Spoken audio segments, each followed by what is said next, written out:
Hello and welcome to Zimmerman Field in Pointer Baseball and the WIAC Network. My name is Cole Schneider and I'm here joined by Trey Mullins. Trey, how you doing today? Doing good. Ready for a good day of baseball. Usually don't play on Tuesdays, but here we are playing a one-game set against Dubuque. They are 17 and 18. Stevens Point 15 and 20 this year. Non-conference play, so we're going to see some pointers get some opportunities here. A couple guys in the bottom of the lineup that haven't played too many games this year, getting a shot to show out. Yeah, I have to agree with you on that one. This game should be a pretty good one.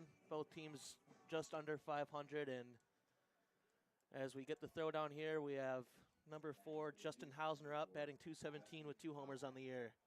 Yes, he is.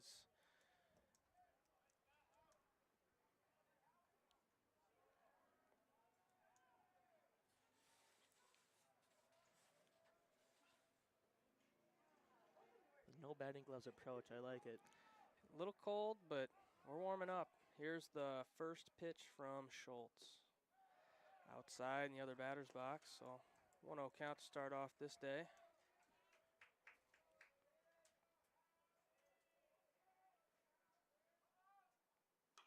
That pitch is popped up in foul territory, and that is out of play. So now it's a 1-1 count here for Hausner. Righty against the lefty here. They've got a pretty good mix of just righties. One lefty in the batting lineup for Dubuque. They're going to try to attack Schultz here. Here's the 1-1.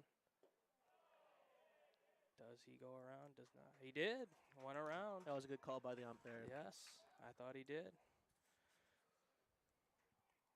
Hausner's not happy with that call whatsoever. I wouldn't be too, but I think he knew he went. 1-2 count. Here we go. Fights one off.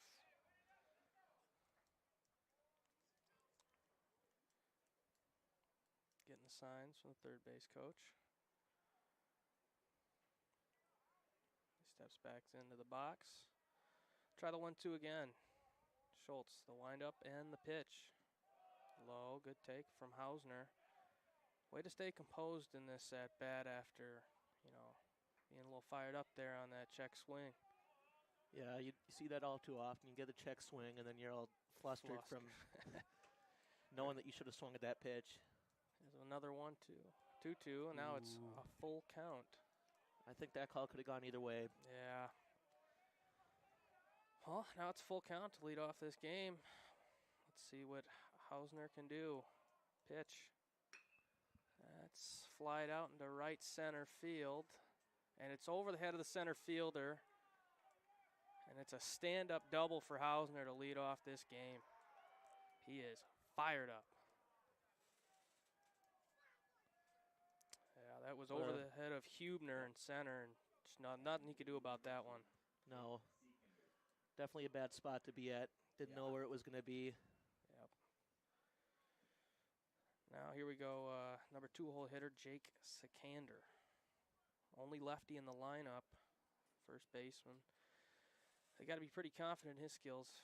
He's going to go lefty-lefty here. First pitch, out and away. Started with that same pitch to start the last at-bat on the other side of the batter's box. Let's see what he does here. It's 1-0 count.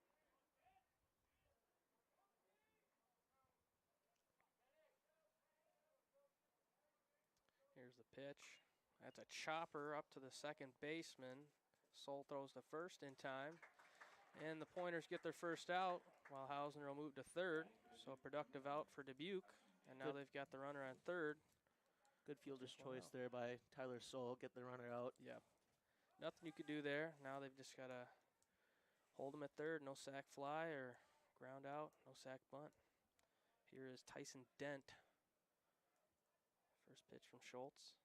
Swing and a miss, and it gets past the catcher, Foth. And the run will score. Dubuque's on the board first here early in the game. Seems like Garrett Foth just didn't see that one coming. Yeah. I mean, batter swung and Ball took in a the weird dirt. bounce. Yeah. So the wild pitch, but he got the swing on it anyways, so it's an 0-1 count here. No runners on board anyways. Here's the pitch. That's low. So Schultz can go back to his windup here. Nothing to worry about. Nobody on base, but See, in the MLB, that ball will get thrown out. oh yeah, oh yeah. A lot of scuffs and marks here we play through. Welcome to D3 baseball. Here's the 1-1. Good call, strike there. I don't know what he was looking at there. That was right down the middle. Yeah, he's looking for something. I'm not sure what it is. Pitch. Just outside. Good pitch. Wanted him to chase. He thought about it, but he didn't go. Dent evens the count back up at 2-2. Schultz, the windup and the pitch. Just outside again. Not biting on that ball after swinging at a pitch in the dirt. He has found his way to a 3-2 count. I don't know. I ump baseball during the summer, Trey, and I think I would have called that a strike 3. That one was may have been a little bit outside, but there's a full count pitch, and that one he lost it. It's another walk on the inning. First walk of the inning, another base runner in the inning, and now another man's on first. This time, Cameron Pratt due up to hit. He's their second baseman.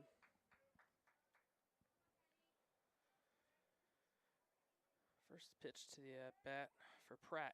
That is hitting to left field at the wall, and it's gone. Ooh. A home run for Cameron Pratt. And things are getting out of hand here in the first inning already. What a shot as Garrett Foth goes up to talk to Kenny Schultz. Yeah. Probably just reassuring him that, hey, it's all right. This is only the first inning. Yep. Plenty of ball game left. That was a left center gap home run. You don't see those very often. Good power there. And they do the celebration.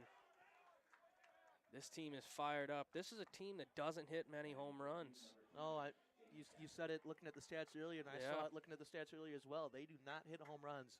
Yeah. I think they are a very good defensive team. Here's J.D. Schaefer. He'll take ball 1. Yeah, you never want to walk a base runner. Next thing you know, it's a blast. It's 3-0 already due to just, simple mistakes. Walk, wild pitch, and a home run. The 1-0 is now 1-1. Fires in that strike.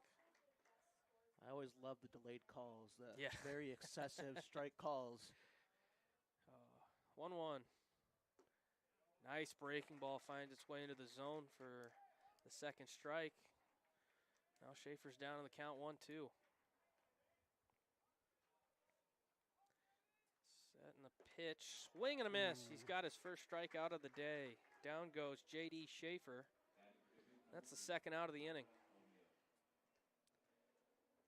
Now that's a huge out to put himself back in the groove. 2 outs now, and hopefully this will be the end of the inning for these pointers. There's Micah O'Neill up. First inning. First pitch to O'Neill, just outside, not getting that call. That outside right-hand corner is not getting the call right now. Some umps will have that. They just don't like to call certain areas of the strike zone. There's another one outside, and Dubuque, you got to give them credit. They're not biting. They've swung at a couple balls here, but they found their way into a lot of good at-bats so far. 2-0 count pitch. Swing and a miss. Got it past him there. Big pitch there. Didn't want to get in. Looks like O'Neill is a little bit ahead of that one. Oh, yeah. Big time. Yeah. Here's the 2-1 to O'Neill. Low, not going for it. They are holding off here, trying to get on base. That's some good discipline by the coach, making sure they hold off on a pitch that is not theirs. Yes. Hitters count 3-1. Swing and a miss. He's got a good eye so far, but he's not finding contact here. He's now at a full count, 2 outs. Big pitch for Schultz. Can he get out of the inning? Here's the pitch. Fouled off. Once again ahead of that ball. He's trying to jump on these, but he's not making enough contact to get into fair territory.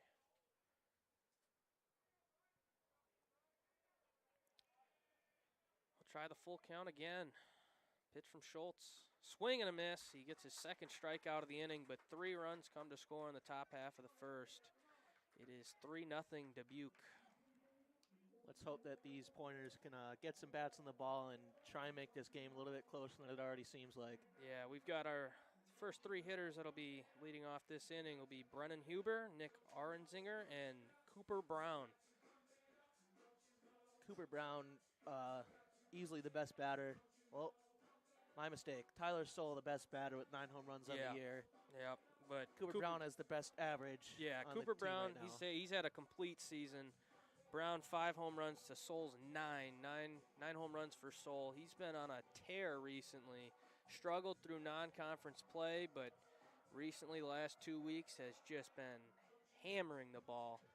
He had a batting average, I believe, at the beginning of the month around 200, and now he's bumped it all the way up to 288, as well as a 955 OPS.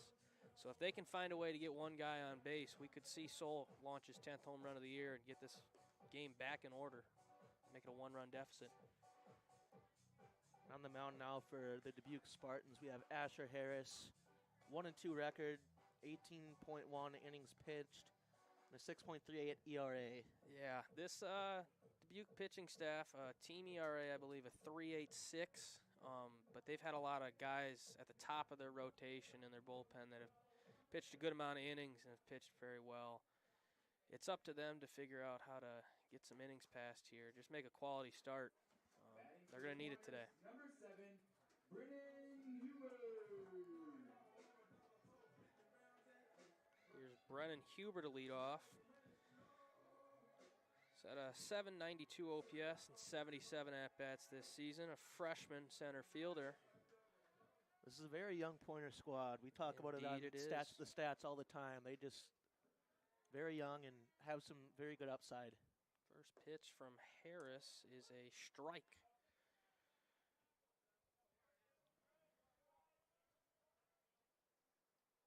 Huber set in the box. Now Harris, the windup and the pitch. Breaking ball, just fouls it off.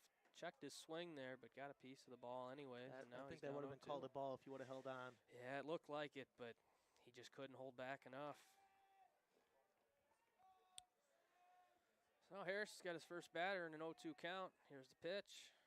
Breaking ball, not getting that call. Umpire's being consistent so far. You got to like that. You do. That's anything you can ask for with an umpire, just a consistent call in the same part of the zone. Absolutely. So, 1-2 count. He went around there, couldn't hold his swing. Harris has got Huber looking, or swinging. So, first strikeout of the game for Harris. That'll bring up Nick Arenzinger. He has a 853 OPS, a 319 batting average, and 138 at-bats this year. 25 RBIs as well, so he's found a good way to do it.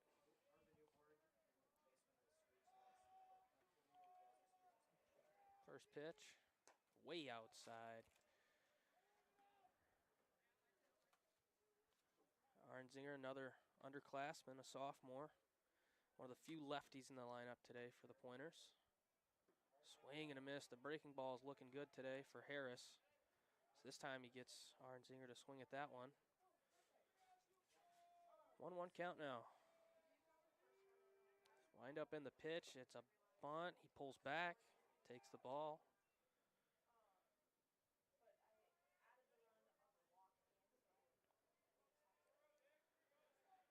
Harris is set. Wind up in the pitch. That's a grounder to the second baseman. The throw to first in time for an easy second out. Not the most ideal start for this Pointers batting lineup. Not ideal, especially after what we saw from Dubuque. He wanted him to fire out the gates, but maybe we can get a 2-out rally here started by Cooper Brown. First pitch to Brown. That breaking ball doesn't get the zone. 1-0. Very close call there by the ump. Close call. That and, one could have gone either way as well. Other side of the batter's box. He has not seen a pitch like that. 1-0. That one's in the dirt. Keeps it in front of him. Looks like he might be trying to pitch around Brown here. See if he can get him to make a mistake at the plate. Get him to ground out or pop up. 2-0 count now. That's a strike. He thought about going. That's a strike regardless.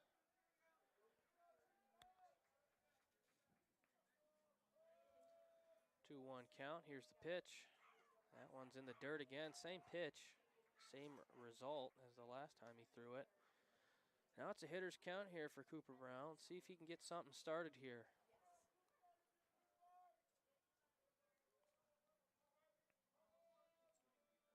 Harris fires, and that's outside, and the Pointers had their first base runner of the day. A walk for Cooper Brown. And here comes Tyler Soul, the best hitter on this Pointer squad, I'd say. Absolutely. He's just been tearing the cover off the ball the last couple weeks, as I said earlier, and he's got a chance here to do some damage, get the Pointers back in this game.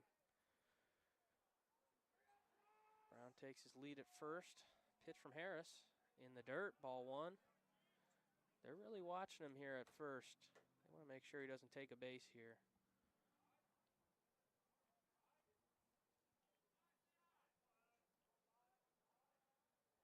Brown takes his lead, he checks. 1-0 count. Here's the pitch. That is hit into left, and it is fair ball, a home run. Oh my goodness. His 10th of the season, he continues his hot streak. That one looked like it could have gone foul, and Dubuque wasn't too sure. Pointers weren't sure, but the umpire calls it fair, and that is a nuke into the street out there. Wow. What a shot by Tyler Soul there, Trey. I mean, I honestly thought that was going to go foul. Yep. From our angle, it did look foul, but it's a home run regardless, and just like that, it's a one-run game for Stevens Point. Connor Olson's now due up. He's having a solid season. 281 batting average, 766 OPS, and 135 at-bats. And he'll take the first pitch for a strike. That's the first outside Yes. call that we've gotten today so far. Yeah, that was a breaking ball outside. He's been pretty consistent, but maybe that one just was a little bit more inside. That's a fastball for a strike, no doubt about it. Now he's down in the count 0-2, just like that.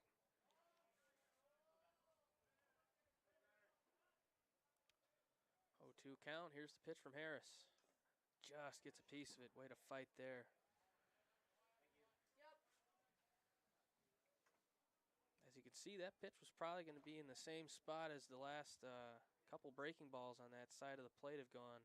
Harris wanted to get him again with that. Yeah, he got the call last time, and he was looking for it again. He'll try the 0-2 again. This one way high.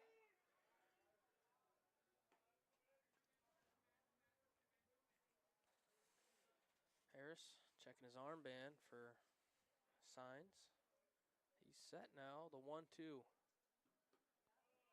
Doesn't get that call. Another call on that outside. They're not calling it, and got to give props to the umpire. Another consistent strike zone.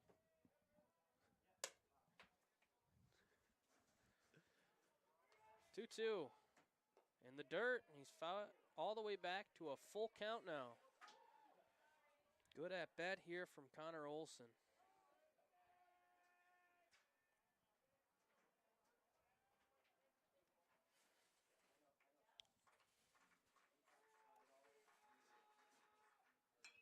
That is popped up. Fly ball to center field. He's calling for it, and he's got it. And that'll end the inning, but a bomb from Tyler Soul, his 10th of the season, makes it a one-run game here at the end of the first inning. Yeah, and with that, we will go into our first media break.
Hello and welcome back to Zimmerman Field as we're just about to start the second inning as the catcher almost hits the pitcher on that throwdown. Right now we have Vic Pico, the shortstop, coming up. He is batting 167 on the year with no home runs. Gotta say, love the name. This is an all-time baseball name right here. Vic Pico. Have Love to to agree with see you it. on that one, Trey. Here's the pitch. Hit out into right field as it's grounded there to down to Tyler Sold to the shortstop, and we have a single here for Vic Pico. Yeah, just a nice solid piece of hitting there. Just bloops one into right, and there's nothing you can do about it. Just hit it where they ain't. That's what he did there for a nice base hit. That's the best thing to do here in baseball is we have George Sherlock, the catcher, with a 171 average coming into the day. There's the pitch. Line drive foul towards the bullpen of the Pointers. They almost got one of them. Very close. Luckily, everyone's fine.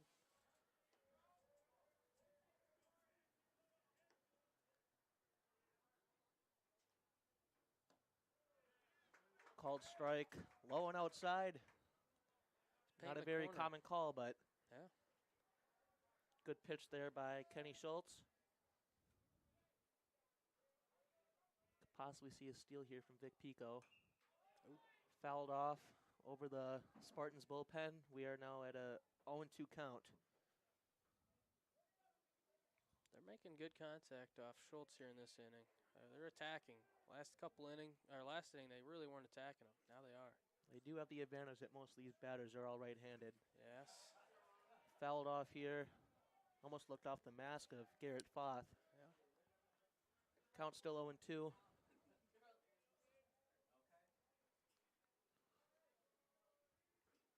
Watching Pico at first. Got his lead.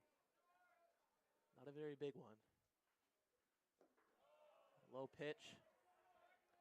Stop by Foth. 1-2 count.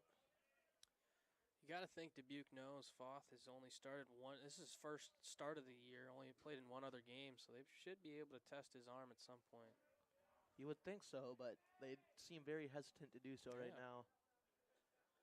There's the pitch. Grounded to shortstop. Double What a play. play.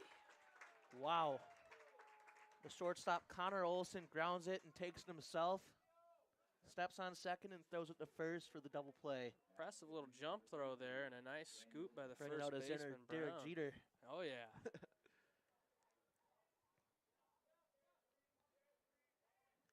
Right now we have the bottom of the lineup, I believe. Number 33, Daniel Mahler, the center fielder with a 246 average. As he takes strike one. Here's the second pitch. Low and outside.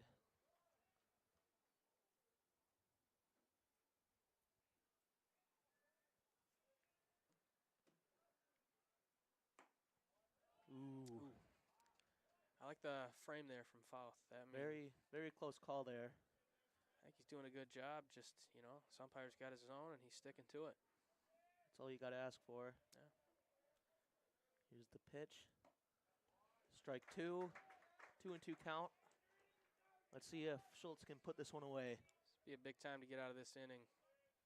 Double play and get out of the inning. Keep the pointer bats hot. Oh.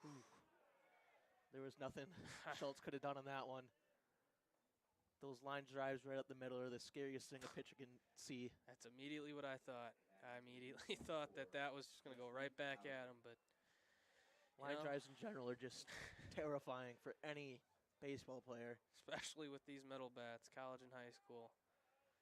Yeah. Now we're back at the top of the order for the Dubuque Spartans with Justin Hausner. I believe he got walked the last time. No, he hit a double. Yeah, over the center fielder's head. Let's see what he can do here. There's the steal attempt. It's in the dirt, and there's no one there to even try to get it. Good stop by the second baseman. Oof. Learning experience there for Garrett Foth. You had to know it was going to come at some point, and they took advantage when they thought best. Now the Hausner's got a guy in scoring position after doubling in his last at-bat.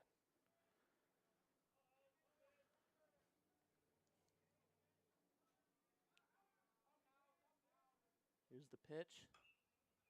Fouled off towards almost down the third baseline. 0-2 count for Justin Hausner.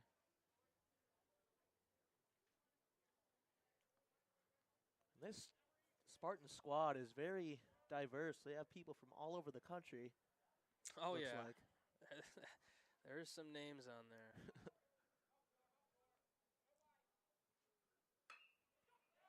Line drive into left field, and Daniel Mahler is going to score as Justin Hausner gets his second hit of the day, a single and a double. Yep. I mean, after his last at-bat, you knew he's going to try to add to the damage, and that stolen base, it's just, that scores him there. That's the difference in the game. One play. Now up to bat is Jake Seekander, the only left-handed batter on this Spartan squad, and he got walked the last time out. Yeah.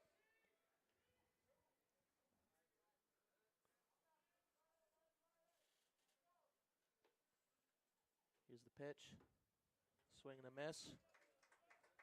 Looks like Hausner is itching to steal here. Oh, yeah. I mean, why not after the last attempt? They're going to try to use their speed here.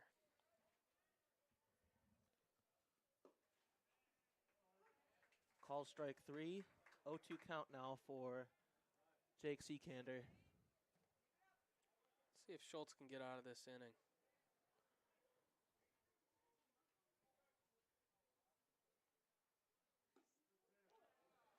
Called strike 3, backwards K for Jake Seekander, and that will bring the Pointers into their bottom half of the inning. Yeah, I mean, that base hit, that's going to bring a run to score because of that stolen base. It's going to be something to watch for the rest of this game, see how they run on the base pass. You saw even in that at-bat, last at-bat, although he struck out, got into an unfavorable count for a stolen base, Hausner was getting real twitchy over there at first, so that's something to keep an eye on for the rest of the game. He was definitely trying to make Schultz balk there. Mm-hmm. You don't see it very often in these upper levels of baseball, but it still happens. Yeah. See if the Pointers can get some bats going. I believe we ended off at Connor Olson. Yep. So now Colton Martell will lead off, batting number 6, batting .264 with 1 homer on the year. Yeah, he hasn't had too many at-bats, more than the 3 others at the bottom, or 4, yeah, the last 3 batters of the lineup. Combined at-bats probably around like 20. He has a 53, 765 OPS, 14 starts on the year, so not the most starts, but, bottom of this lineup, they got an opportunity to do something here, make a name for themselves, and hopefully prove themselves for next year, as yes. This is the last home game of the year. Yes. Shocking already. It's flown by that fast, but here we are. It's kind of hard to believe. My brother's only in the middle of his season, it seems like. Baseball's been going on since the beginning of March. Yeah.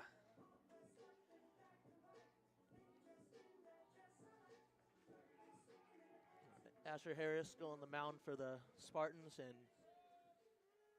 here's Colton Martell up to bat. Gets the sign. Here's the pitch. Fly out into center field, and we have another home run for Colton Martell, his second of the year. I mean, that one was... Man, he got a hold of that one. That was dead center, and that ball is in the street again. First pitch of the inning, and wow. Doing exactly what he needed to do, putting an impact in the lineup and proving himself. I mean, he is a senior. Great last home run for him at maybe his last home run, hopefully possibly more. He is the only senior in this starting lineup. One of the very few seniors on this Pointers team. Yes.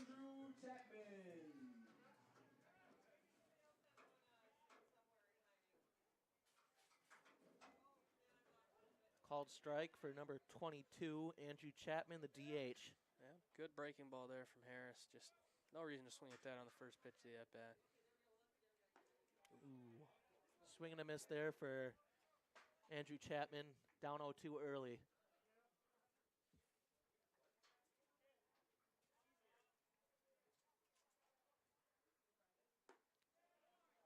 Outside. That's been a very consistent call from this umpire here. Yeah, Dubuque. 1-2 count for Andrew Chapman. Dubuque and even a little bit of Stevens Point, they're still trying to chase that call, just not getting it right now. Same pitch. Looked like a little bit more of a breaking ball than the last one, but still outside. 2-2 count now for Andrew Chapman. Harris gets the sign. Here's the pitch. Ooh, called strike 3. That one could have gone either way again as well. Yeah, it looks similar to the last fastball thrown in the same spot. That one must have been just a little bit more inside. Yeah. Now Drew Mistel's up, 167 on the year.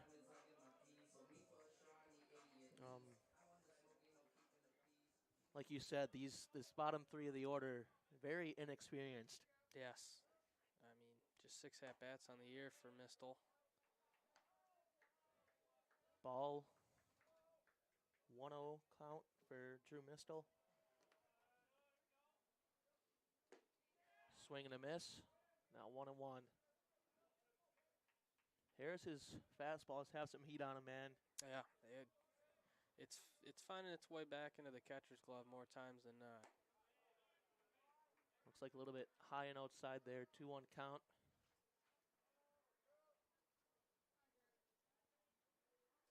See if the Pointers can get one more guy on base and maybe score another run to tie this game up. Oh, wild pitch. That was spiked way in the dirt in the other batter's box. He must have lost grip on that one. Good sign for the Pointers. He might be a little flustered here. 3-1 count now. I'd say it's a batter's choice, and what he wants to do is swing or take the walk. And he does. Now batting for the Pointers, Drew number Mistel gets 33, walked. Garrett He'll take first base, and now Garrett Foth, the catcher, will now come up to bat. And this was only his first or second at-bat on the year. This will be he had 2 at-bats heading into this game, so, you know, this is a junior who doesn't have too much experience this season. Way to make his name for himself here with a base hit. Breaking ball in the middle. There's a strike. Strike 1 for Garrett Foth. Mistel gets his lead. Not a very big one. Definitely not confident in his running abilities yet. Pop fly into center field.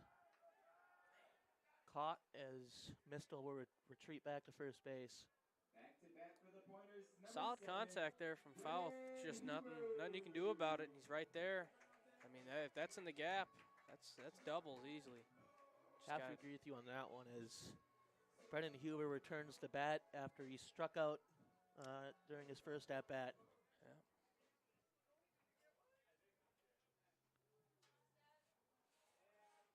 Here's the pitch. Ooh. Good job by the Ball thrown to first baseman and Oof.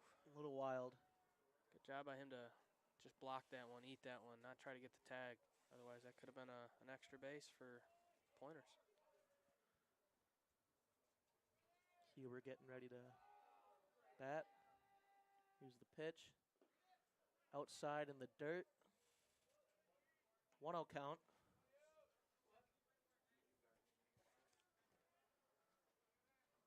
Mistel looks very, very hesitant out there.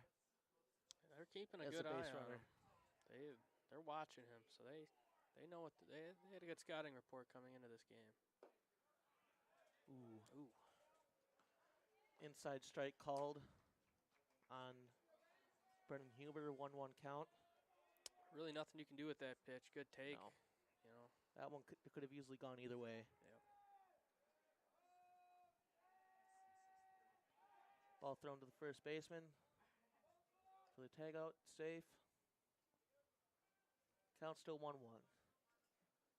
It's another pickoff attempt on Mistel. They are keeping an eye on him. think maybe Mistel may have been Point's big pinch runner or designated runner for the catcher. Oof. Swing and a miss for Brennan Huber. Bad pitch to swing at. It was a breaking ball, but it was low and outside in the dirt. It must have just been bad pitch recognition there. He hefty swing on that one. Just couldn't make any contact with that one way outside.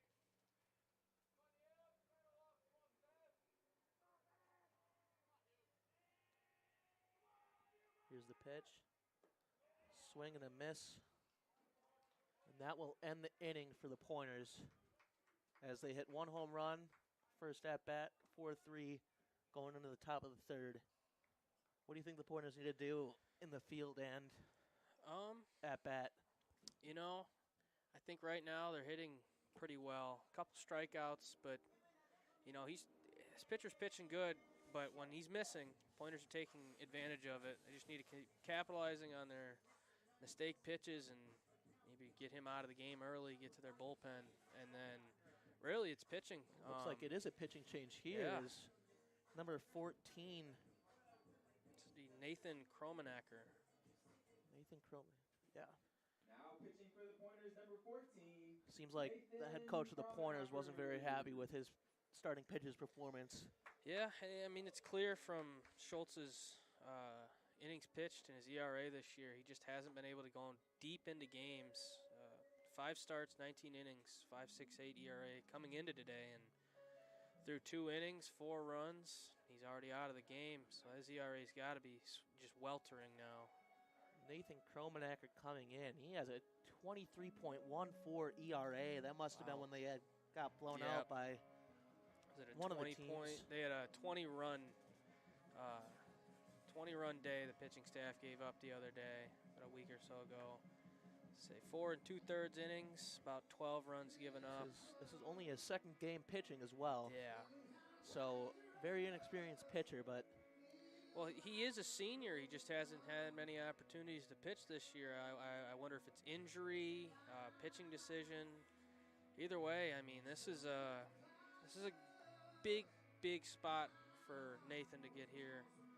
Just, get into a groove.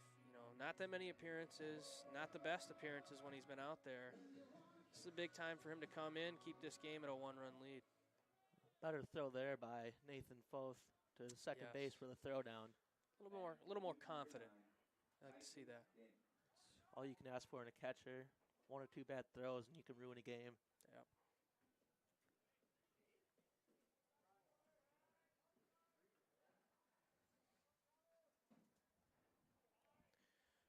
All right, here's Tyson Dent. First pitch from Kromenacker. Outside. Fouth back there, almost doing the splits.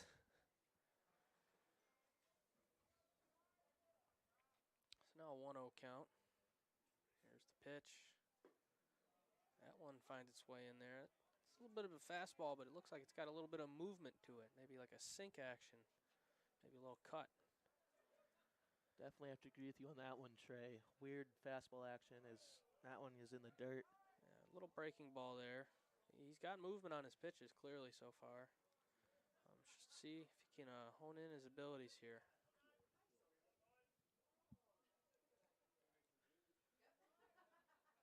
2-1 count now to Dent. Pitch. Fouled off. Out of play, back into the street behind us. I think one interesting thing here with Dent is his batting stance. Almost like squatting down in his last pitch. Interesting stance. 2-2 from Dent, or to Dent. That one's high. You were talking about his batting stance. You don't really see those shorter Yeah. stature batting stances very often. You got to think it might help with the strike zone. Smaller box. So now it's a full count. And it's up the middle, grounder. Fielded cleanly. And the stretch by the first baseman. He's got him. Wow. An amazing play by Connor Olson and an even better grab by Cooper Brown. Those two have had 2 good defensive plays already in this one. What a stretch there by Cooper Brown. I mean, Wow. those first basemen can get low when they need to. Mm-hmm. Looks like we're going to have a little discussion with the umpires here after that call. I mean, it was very, very close. Looks like The third base coach for the Spartans doesn't like that call, but I think he was out there. I think. Oh, wow. Ooh. Home plate umpire reverses the call, and that is reversed. It's now a base hit. An infield single for Dent. Just couldn't stay on the bag.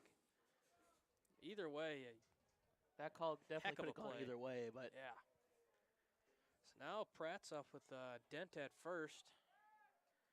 It's the first pitch to Pratt. That's low, ball one.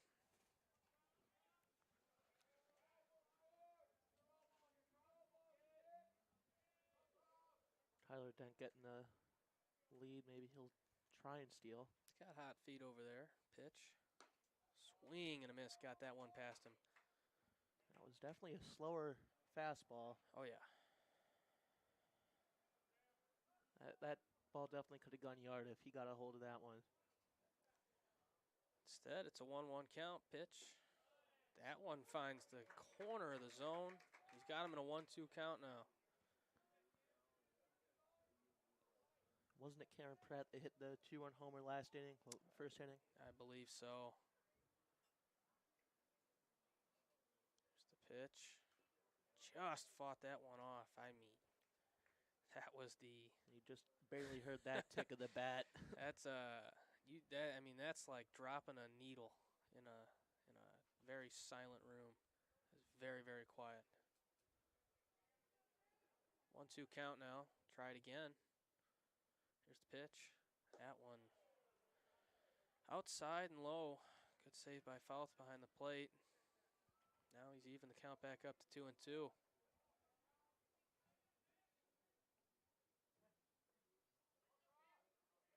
Kromenacker is set in the pitch.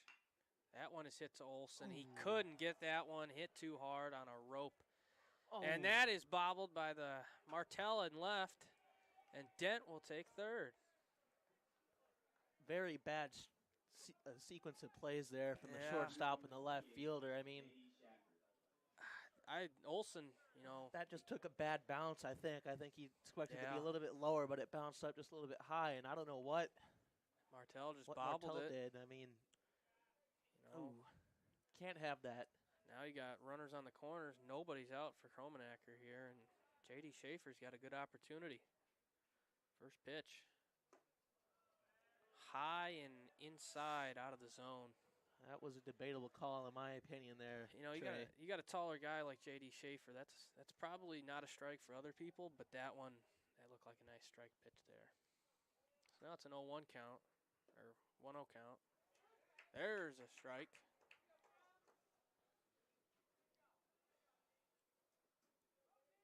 One for Schaefer. Kromenacker set. Runners are taking their lead. No one's going. Ball in the dirt. It's now 2-1. See, in most cases, you'd want to try and steal the runner on first base and try and trick the catcher into throwing a second, but it might be a possibility here. That one's hit into left, fly ball. Back at the track at the wall, and it is out of here. Finds another way to get another home run. Dubuque, wow. That is a 3-run shot. And it'll be 7-3. Dubuque leads. J.D. Schaefer. I don't know what's going on with this Dubuque squad. Maybe they just decided to pick up the bats and try and start hitting home runs today. The wind is blowing here, but I don't think it's blowing that far to affect the ball the way it's flown out so far today. Already 10 runs scored through 2.5 innings for both teams. That'll bring up Micah O'Neill now. First pitch from Kromenacker. Outside. It's another thing. Kromenacker's struggles continue. More earned runs. Another home run. I mean, just hate to see it. That's foul ball down the third base line. Into the Pointer bullpen. Still nobody out in this inning. And Not ideal for the Pointers. Wanted to get back to bat and try and tie this game. That one's low and outside as well, so now O'Neill has a 2-1 count. You know, you thought you'd get something different with the next pitcher coming in after Schultz's less than stellar start, but here we are. That one's low as well, and now it's another hitter with an ideal count, 3-1.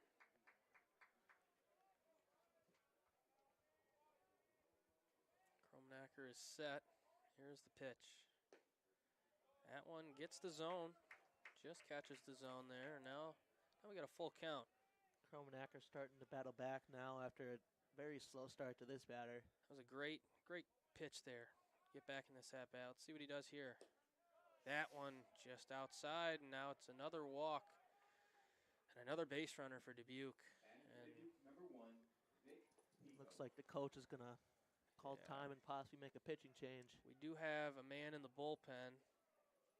Hard to see the number from here.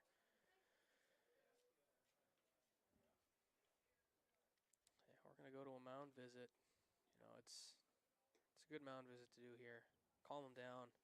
Because you got to get innings out of these guys. You got to get innings. You can't go through all the pitchers that quick.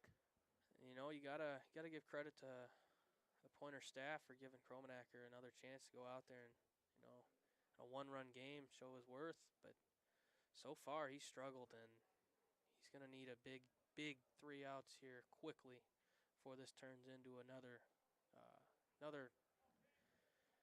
crazy inning. It's good that he didn't ruin his confidence, and by taking him out, he just went out there to talk Yep. to him and calm down, because clearly he looks distressed out there. So now you got O'Neill at first. Up to bat is Vic Pico. Vic Pico. Pico will take the first pitch for a ball low. So mound visit not working immediately, but maybe it'll have its long-term effects.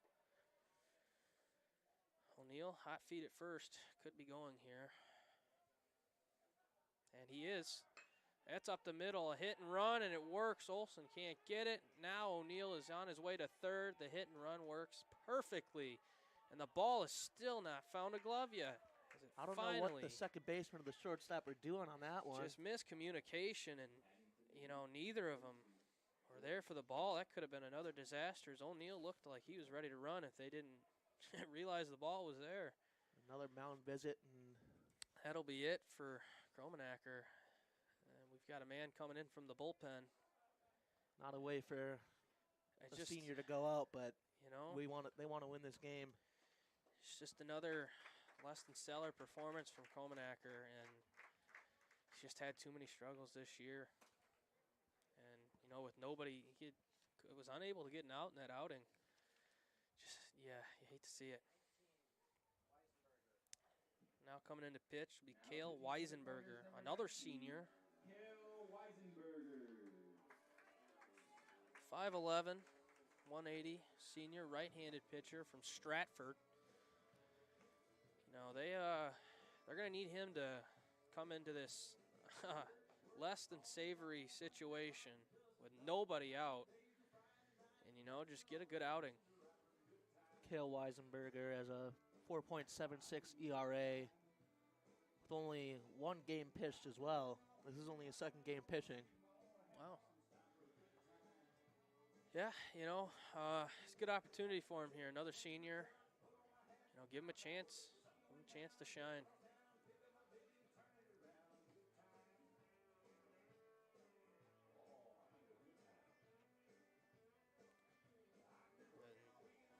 Still have those runners at first and third on the corners, and still nobody out. It's a tough situation for Weisenberger to come into, any pitcher to come into, but the way Dubuque's been hitting today, this could be a high-scoring affair. I have to agree with you on that one, Trey. I mean, Point's also been hitting the ball pretty well, too, just not as good as his Spartan squad. Yeah, here's Sherlock, the catcher. Not the best swing, wasn't too sure about it, but he won anyways.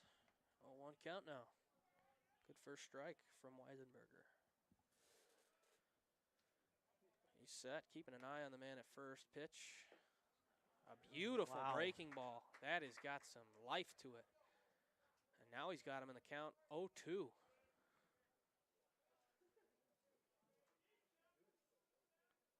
Here's the 0-2 count pitch inside. Almost clips him there. He was not moving out of the way for that one. Dubuque wanted another base runner there. Now it's a 1-2. Keeping an eye at the man at first. Pitch. That is hit into right and fielded. They're going to send O'Neill to throw home. It's cut off, and that, that one probably should have gone to the catcher foul. Catcher should have called Brown off Brown there. off there, yeah. Miscommunication there from Garrett Foth.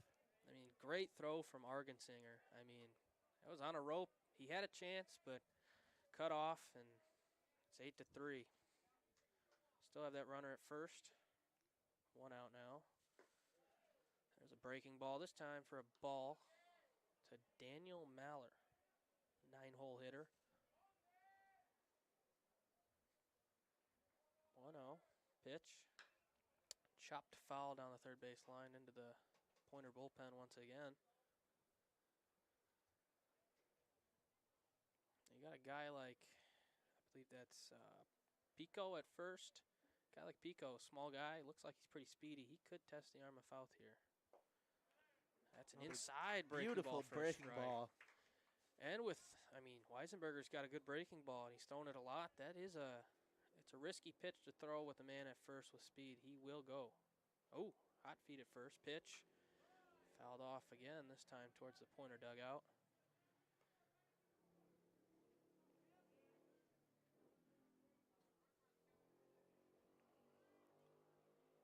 So we'll try the 1-2 again. Weisenberger keeping an eye on Pico. The pitch. Fouled out back to us. Off the net. And Maller's finding a way to stay alive in this at-bat.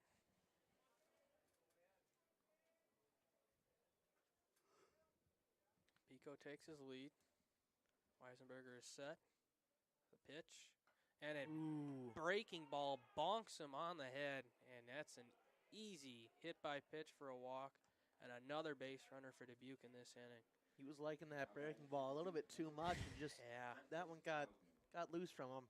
I mean, you can't blame him for keep throwing that pitch. So far it's been the pitch that's been working for him. But just didn't have the best grip on that one. And that's another walk, another man on base. Back at the top of the order now for the Spartans. And Hausner has had a day. And he looks to add on to it with 2 men on here. 1 out. Pitch. There's the breaking ball high. Doesn't get the call.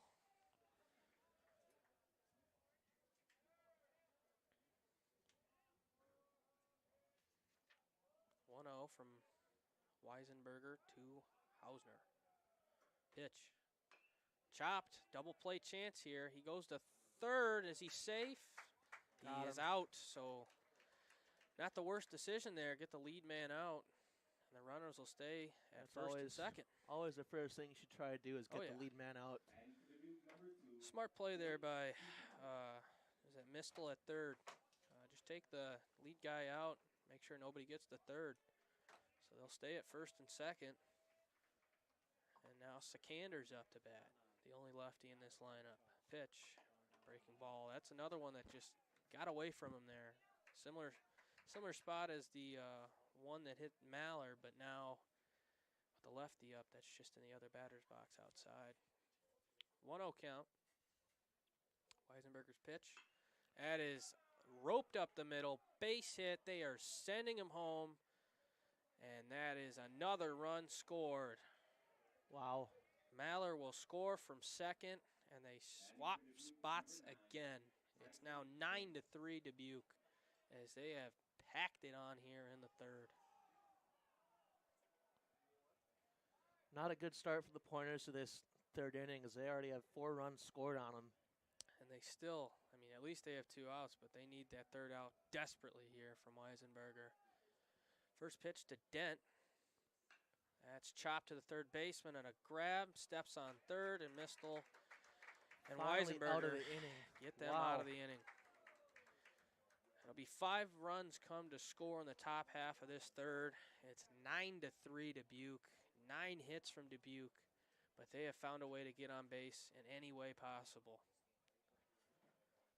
Whether it's hit by pitch, a base hit, a double, or a home run, this offense is rolling.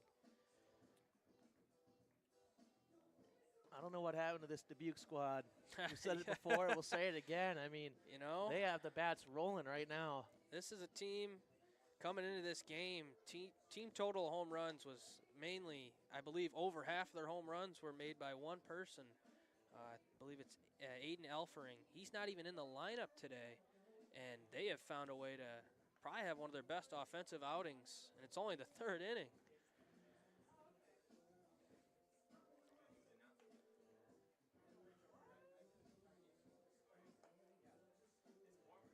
Although Dubuque's offense has been very good, I will say you got Pointer's offense. 3 runs through 2 innings. They've got a chance to put up their own 5-spot of their own, potentially even tie this game. And their offense is rolling. Get Harris out of this game, and UWSP can be right back into it. I have to agree with you there, Trey.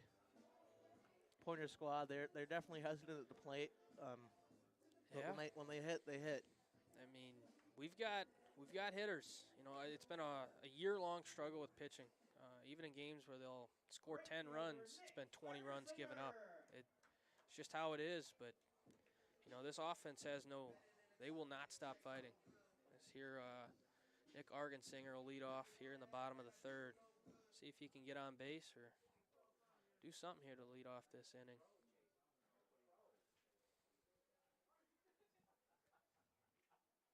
Takes the first pitch inside. Where's the ice call? Don't avoid that, take it. He wants more than a walk here. I think he's looking for a big hit. He gets the ball to the first baseman. He'll cleanly field it, step on first himself, and a leadoff out. Good infield shift from the Spartans there. They knew he would probably pull it given he's a lefty. Yep, and that he did on the ground as well. That'll bring up Cooper Brown now. See if this lefty can get a hit here, maybe over the shift.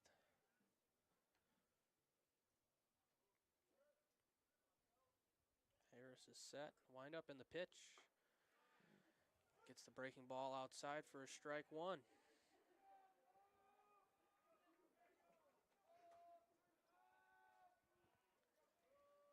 Harris is set again. Pitch. That one is outside but low. And it's now evened up at 1-1. Nelson, I believe, got Brown, my mistake, got walked last time out before Tyler Souls' big 2-run homer. See if he can get on base here again. That's roped, and just like that, it's over the shift for a base hit. That's the best kind of hit you can have, right in the gap in between the infielders and the outfielders. Hit it where they ain't, and now you've got a man at first, and once again, Souls up to bat. His 10th home run of the season in the first inning, and now he's got a chance to get number 11.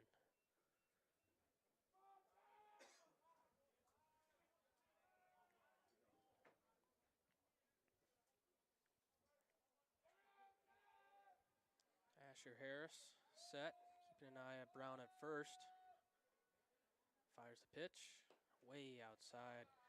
You got to think, if I'm Harris here, I'm going to pitch away from Tyler Soul. Same thing with Colton Martell as well. Yeah, you've got a 6-run lead. He might just pitch around him here, but if he makes a mistake, Soul will capitalize on it. 1-0 count. There's another breaking ball, this time in the dirt. These are, it doesn't look like they're really attacking him. Just trying to maybe not pitch around him, but try not to allow him to get anything that he can just absolutely pull.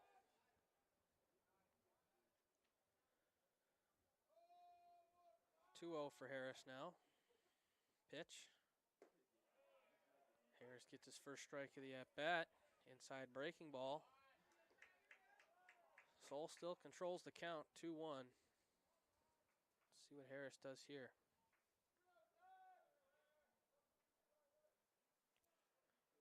Pitch. Gets the outside Ooh. strike call. Haven't Soul seen. just isn't liking these pitches, these last 2 pitches, Yeah, as Harris ties the count.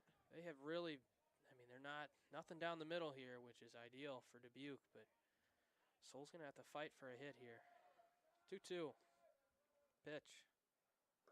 Another breaking ball in the dirt. And now it's a full count. We're looking for a ball 4 base hit here from Soul.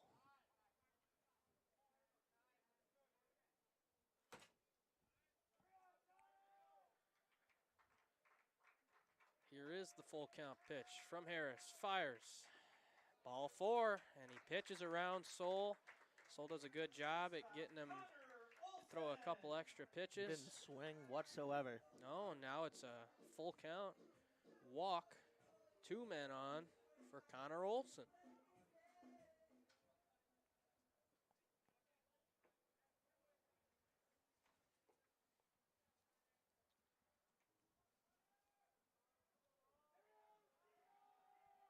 Harris is set now. Ready to fire his first pitch to Olson. Here it is. A little movement on that fastball, but still outside for ball 1.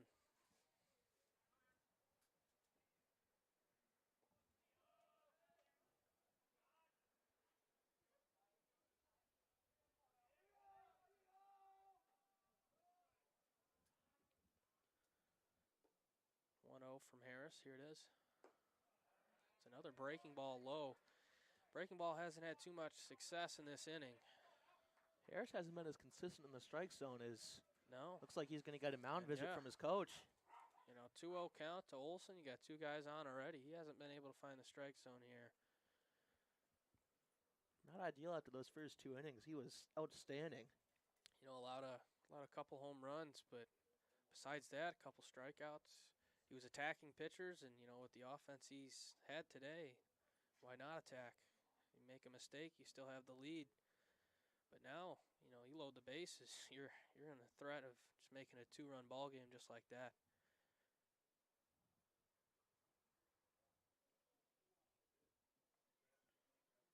Umpire telling the coach to hurry it up.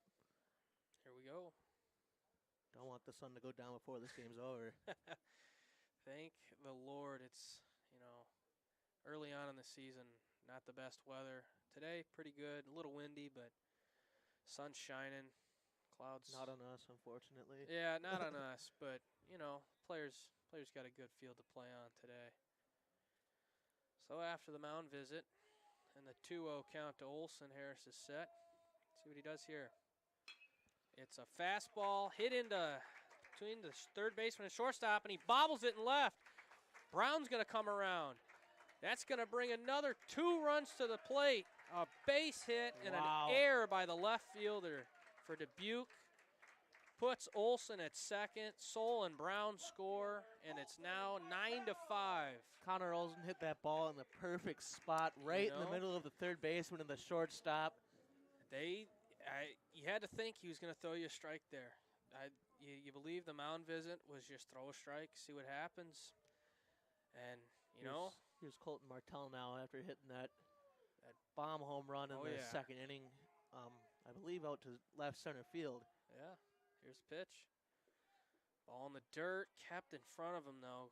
Good stop by the catcher, Sherlock for Dubuque. Martell, the home run in his last at-bat. 5 runs already given up by Harris. This could be a recipe for another hit, maybe another RBI or 2.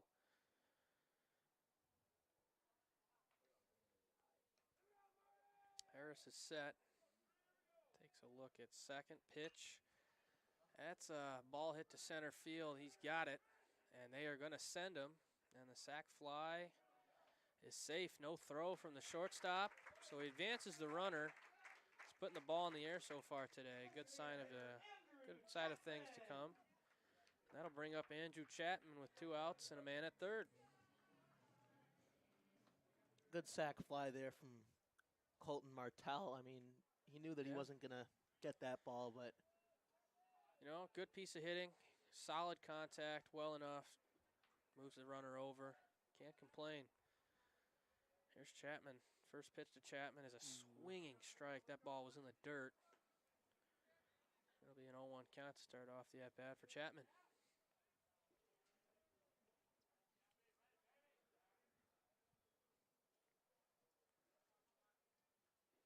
Harris is set. Here's the pitch. Oh! Inside, almost hit Chapman. Chapman dodged it. Does seem Harris is having a little bit of control issues here in this inning. Seems like fatigue is starting to set in. He has thrown a decent amount of pitches. And 1-1 count now. Set to throw another here. Chapman just fights that one off. Looks like he got out in front of that one. Just, not the best pitch recognition. Harris has got some good stuff. Some of these batters just haven't seen the ball too well, but when they have seen it, it's been hittable. That's been clear with the 5 runs they've scored today. But Harris has them in a 1-2 count now. Pitch. Chapman swing and a miss. Same pitch that he got him with to start off the at-bat. Gets it to end the bottom of the third. It is 9-5. Stevens Point put a couple runs on the board with a base hit. But it's still a 4-run deficit. We'll see what they can do here. And at the bottom of the third inning, we'll go into another media timeout.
Hello and welcome back to Zimmerman Field as we are just about to start the 4th inning.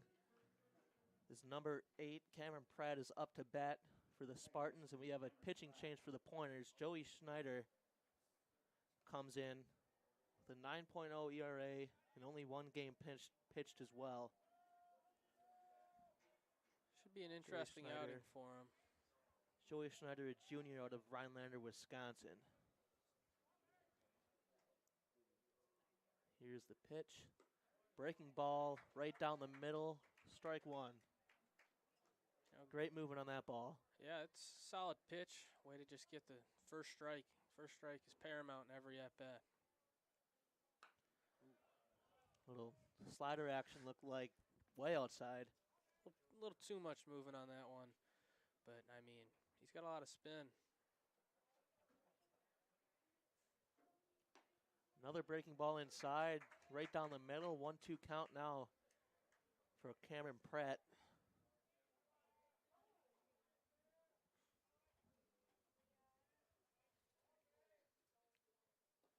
Outside pitch in the dirt. Good take there by Cameron Pratt. 2-2 count now. Hopefully Joey Schneider can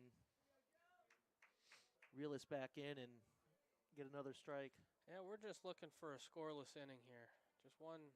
Haven't had one yet. One scoreless frame. Ooh. Foul ball. Another breaking ball. He really likes those breaking balls. I mean, why not? That breaking ball's got great movement, and they're not really seeing it too well right now. Almost looks like a changeup.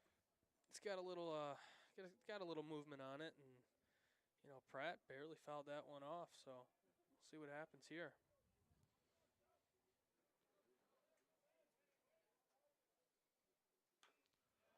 Fouled off towards the Pointers dugout. Still 2-2 count.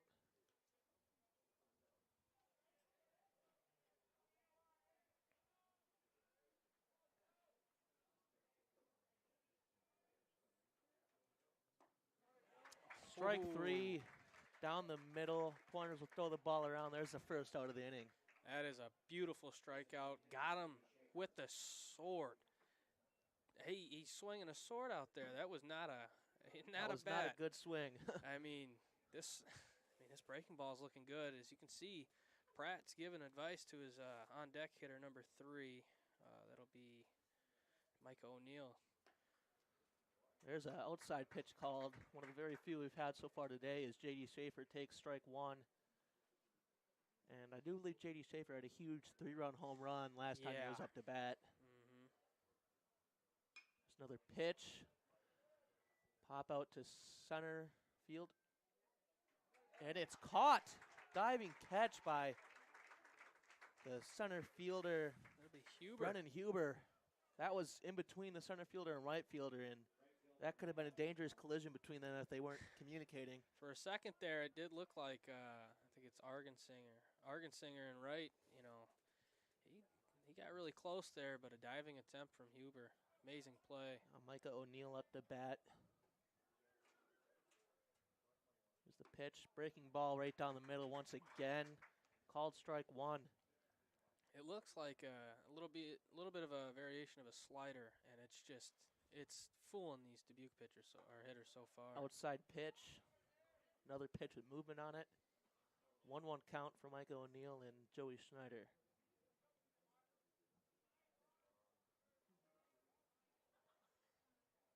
Here's the pitch. Little blooper in between the gap between left field and the shortstop and third baseman as Micah O'Neill hits a single. It looks like Cooper Pratt, when he talked to him after his at-bat when O'Neill was on deck, whatever advice he gave him, it worked. Gets that solid contact to left field, just a base hit. You know, they struggled to make contact on this slider so far, but it's a big hit there for Dubuque. Here's the pitch as O'Neill gets his lead. Ooh, bounces out the foot of Garrett Foth. And O'Neill thought about taking third there too. I mean, if he had the speed, if he had the call from the third base coach, he could have gone. Didn't look like Foth was really ready for a guy to go to third and ready to gun him down. Those pitches off the feet, those really hurt. I can only imagine. I can speak from experience umpiring. Those hurt. The foot guards don't really work too well. No. Here's the pitch.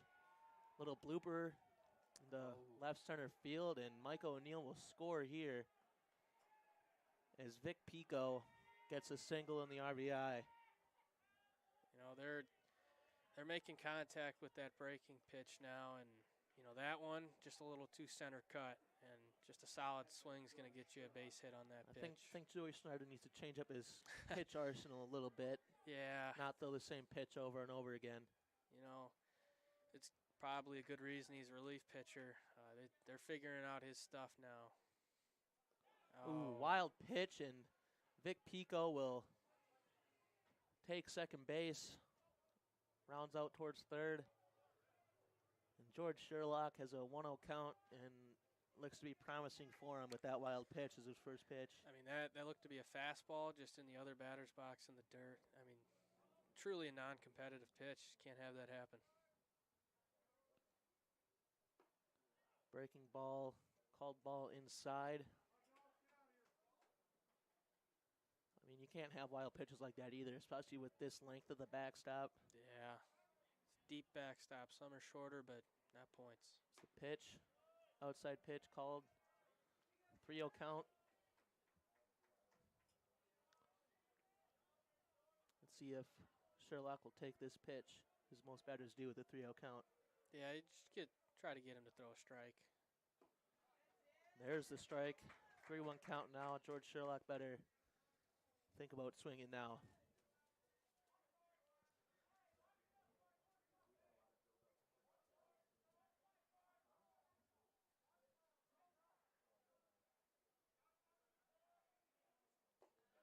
There's strike 2. Ooh. Very close call there by the umpire. I almost Definitely. thought that was going to be ball 4. I believe Sherlock thought it was going to be ball 4 as well, but There's a full count after battling back from down 3-0. There's the pitch. Swing and a miss, strike 3, and that'll end the inning. With only 1 run scored after a brutal 3rd inning. you know, after what we've experienced in the 1st and the 3rd, you'll take that. I think Schneider had one of the best innings of the day from any pitcher. You know, just a couple wild pitches. Couldn't get out of the inning without a run coming aboard.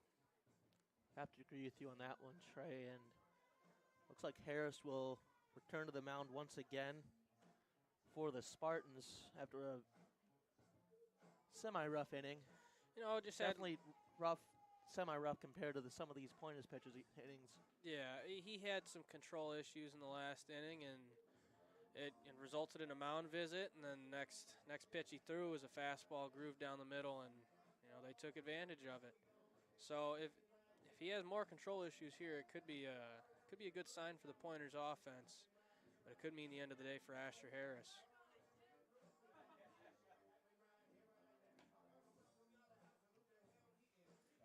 What do you think the Pointers need to do on the offensive side of the batting side of the ball? You know, Try and get back into this game. I think with the way Harris pitched in the last inning, just got to keep being patient and pick your spots. You've got Harris who had control issues in the last inning, but they have been able to hit a couple home runs off him today. So it means he's kind of compensating once he gets in those non-favorable counts. And you know, a player like Soul to take a walk, you know, with the way he's been hitting, it just shows. Just be patient, and that's the idea going into this inning. There we go. And then we have the 8-hole hitter, Drew Mistel. I believe he got walked last time out. Let's see if he can get a hold of the ball here.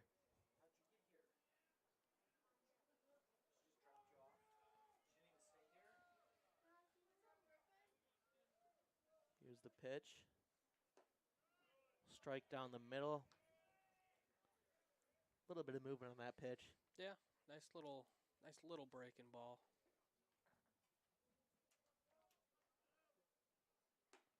Swing and a miss by Drew Mistel. Fastball right down the middle. Down Yeah. 0-2 early. Harris's best pitch by far is that fastball. I mean, it's been getting a lot of swing and misses so far today. There's another fastball down in the dirt. 1-2 count now for Drew Mistel.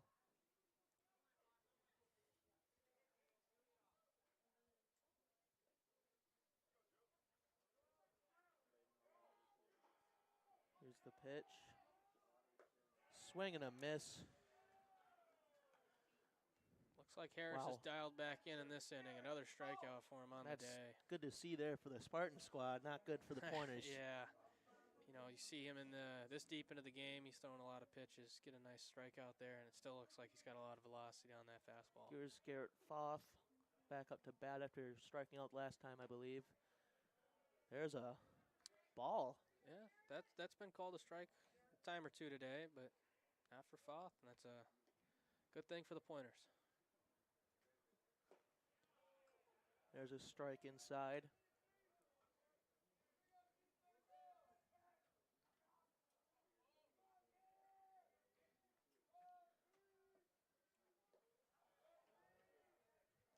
There's another ball, 2-1 now for Garrett Foth.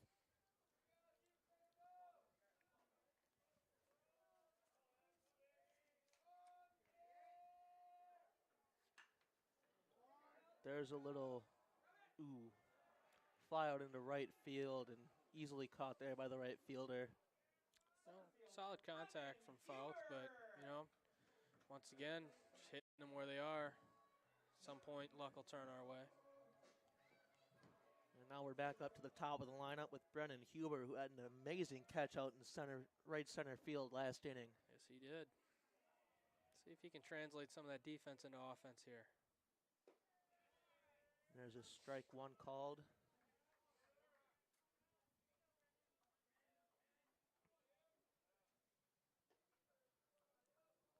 Here's the pitch. Another strike right down the middle. I don't know what Huber is looking at right now. You know, he's being patient, but there's also a thing being too patient. And, you know, down 0-2, 2 outs might be time to attack here. Here's the pitch. Low and outside. 1-2 count now for Huber.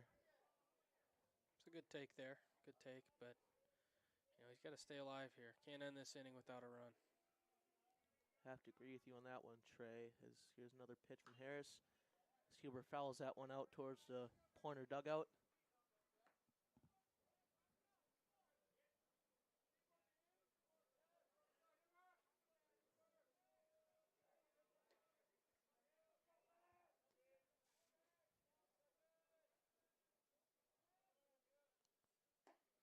Swing and a miss. That will end the inning there for the Pointers. 3 up, 3 down. Asher Harris his best inning comes in the fourth. He's reeling back and he's getting some good strikeouts here. A lot of swing and misses. It's stifled the Pointers here, and you know, down 5 runs heading into the fifth. Not the most ideal situation. They really needed to score a run, or maybe even 2, but just 0. Not a good enough number here. Another pitching change here for the Pointers. Pitching for the Pointers, number 17, Josh Stager. Josh Stager, a freshman out of Lamira, Wisconsin. Let's see, he has a 6.67 ERA and is 3-0 on the year. You know, he's found a way to pitch in a lot of games that they've won, but you know, 27 innings pitched on the season. He's thrown one of the most amount of innings thrown by a Pointer this year. He's got experience, you know, with a 5-run lead. Once again, can't allow any runs, and you gotta score a lot. So hopefully he can just hold down the fort here in the fifth. I believe this is already the Pointers' 4th or 5th pitcher now. I believe it's the fourth pitcher. Hopefully he fares better than the last 3. Every pitcher so far given up at least 1 run, and every inning so far for Dubuque, they've scored at least 1 run. So need a scoreless frame here in the fifth. Have to agree with you on that one, Trey. And Pointers will throw down to start the top of the 5th. Here we go. First batter leading off, that'll be Daniel Maller. Center fielder, Daniel Mahler. Mahler scored last inning on I believe it was the air out in left field, his last at bat. So he'll lead off here, Stager. Finally on the mound. He's set, wind up, and his first pitch. Low. Got an interesting little wind up and motion there. A little like kickback, but it looks like it's producing some velocity. Ooh, There's a swinging. high and inside swing there from Daniel Mahler. He wanted that one, but couldn't get it. 1-1. There's a breaking ball high, but he just doesn't get the call. A little bit lower, it could have been in the zone for Maller, but instead, Stager's down 2-1. Pitch. Fights that one off into foul territory, out of play. And now he's got him 2 balls, 2 strikes.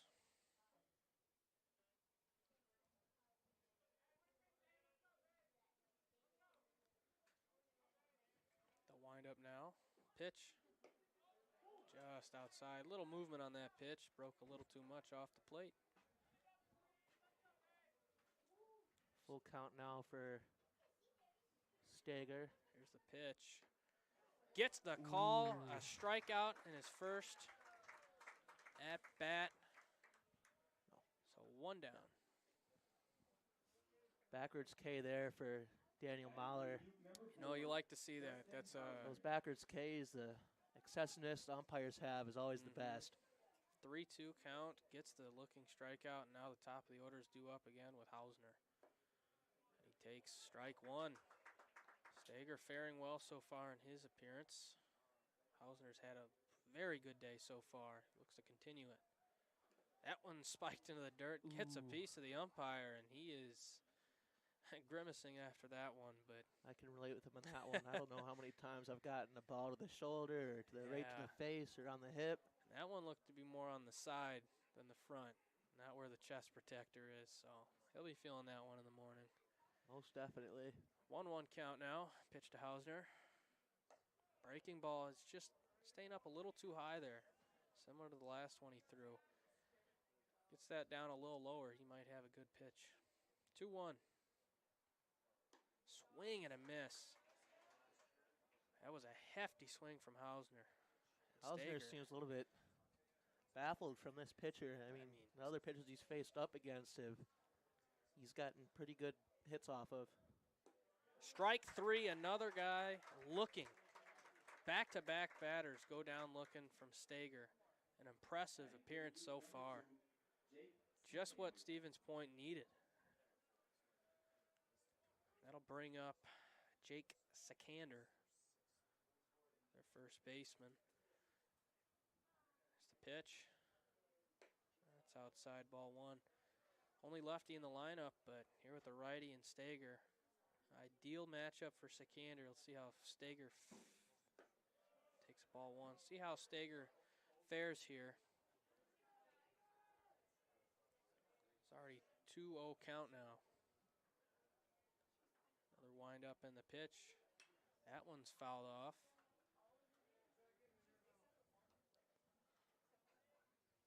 Stager's trying to battle back from being down 2-0. Now he's got him 2-1. Here's the pitch to Sikander. Just inside. So now a hitter's count for Sikander, and first tricky situation for Stager so far. That's popped up. Shortstop and third baseman. Shortstop Olson's calling for it, and he's got it. And it's the first scoreless frame for the Pointers. 2 strikeouts looking for Stager. An impressive performance. Love to see it after rough few first innings. It's the very good performance, and now it's going to bring the bats alive. I've got a feeling here in the bottom of the 5th. First scoreless frame, time for the Pointers to get on the board. At least 1 run, maybe even more. I do believe Nick Argersinger will be leading off for the Pointers. Which is perfect. 2, 3, 4 due up here in the 5th. That's what you need. That's what you want.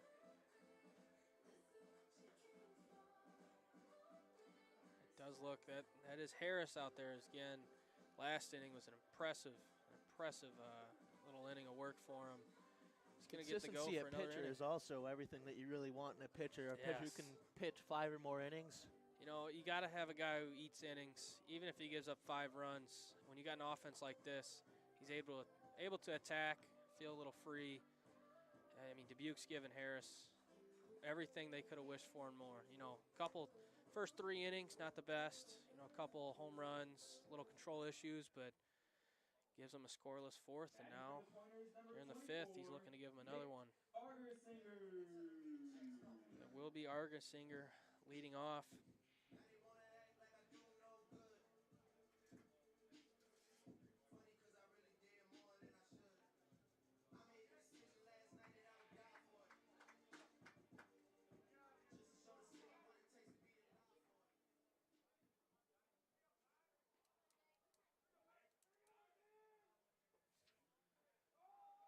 Here we are.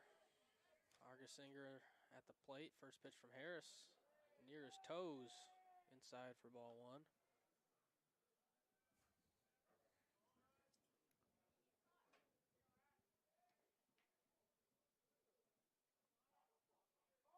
There's the 1-0 from Harris.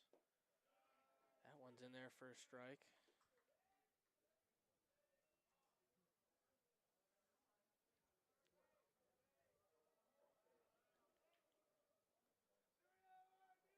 Now even the count back up to 1-1. Here's the pitch. That is popped up. We've got the third baseman and the outfielder's calling for it, and he can't get it. Foul ball. Falls in foul territory. Shortstop, third baseman, and Yeah. left field are all there. They just weren't communicating very well there. In fact, the left fielder ran past the ball and just couldn't grab it. By the time he looked up and had a chance to grab it, it was behind him, and it was a foul ball. So Argersinger gets another chance here, and you got to take advantage of something like that.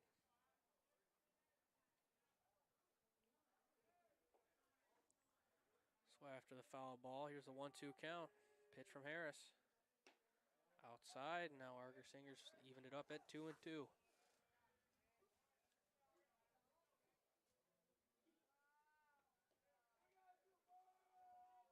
Pitch.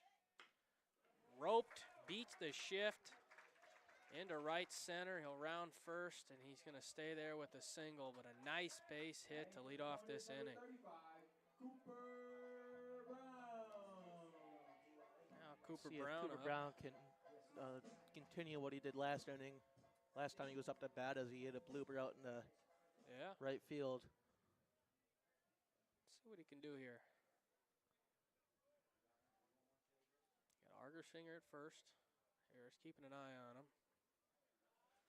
He's set now. And here's the first pitch to Brown. That is poked into foul territory near the bullpen for pointers, and it falls, and it's a foul ball out of play. Looks like the Spartans are warming up a new pitcher. Yeah, this could be the end of the line for Harris. If he allows another runner or so, or if he finishes the inning. This will probably be the last inning we see Harris. 0-1 now. That one inside. Good take there by Cooper Brown. He's thrown a couple pitches here, back-to-back lefty batters, inside fastball. He's not afraid to throw it, but if that leaks inside too much, that could be a ball for them to hit. That's a breaking ball outside, just clips the zone. And now Brown's down in the count 1-2.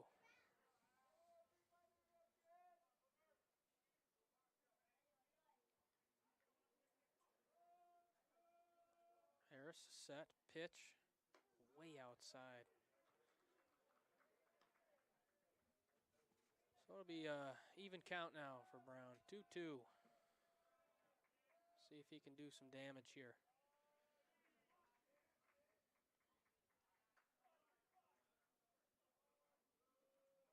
Harris is set.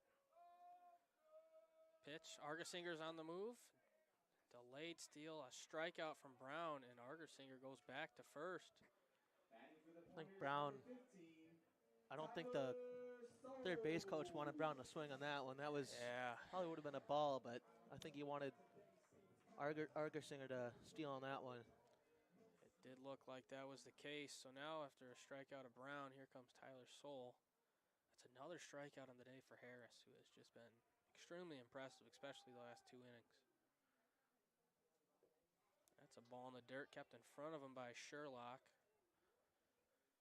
He's had a good day behind the plate. Not many balls getting past him.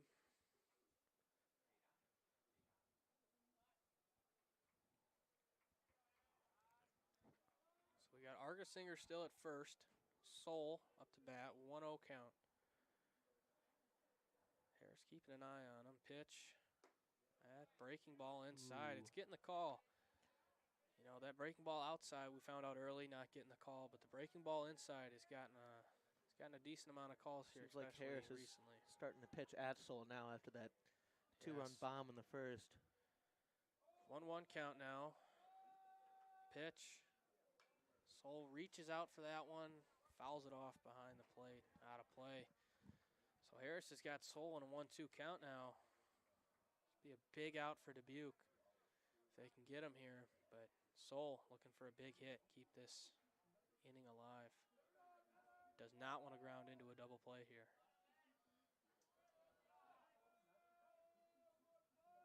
Pickoff attempt at first, gets past the first baseman. He's going to head to second. First baseman just now grabbing the ball. So the pickoff does not work. Argersinger is at second now. And Soule's got an RBI opportunity here.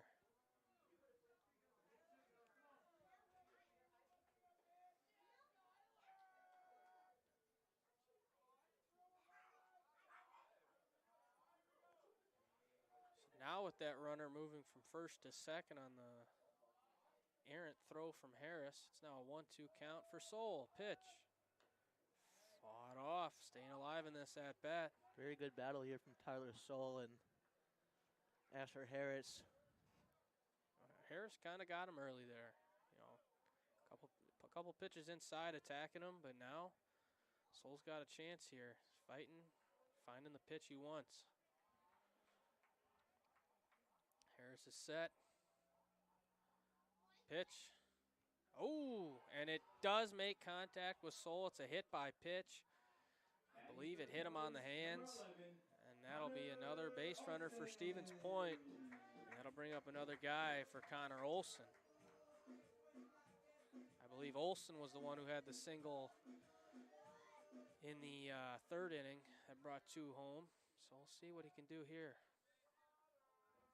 Connor Olson with that single in the third inning that was right in between the shortstop and the third baseman and led to a left fielder error.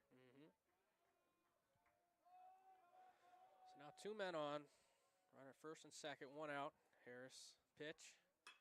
Up the middle on a liner. Good base running from the Pointers to get back in time. Just an unfortunate play there. Adding for the Pointers, number 3. An impressive snag by their second baseman, Cameron Pratt. Gives them the second out of the inning, and now it'll bring up the man who homered early in this game, Colton Martell. See if he can make some magic happen again here in the 5th. With 2 outs. Man at first and second still. Harris is set. Pitch. Inside for strike 1.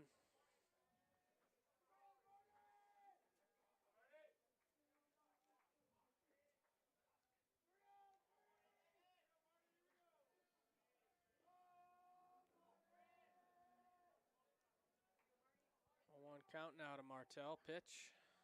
Past him that was a passed ball. Just got past him. A little 5-hole action there. Yeah, right between the legs. You know, the announcer's jinx. I said he's had an impressive day behind the plate, but one finally gets past him, and it's at the unlikeliest of times. So now we've got 2 runners in scoring position with 2 outs, and Martell with a base hit can make this a 3-run game.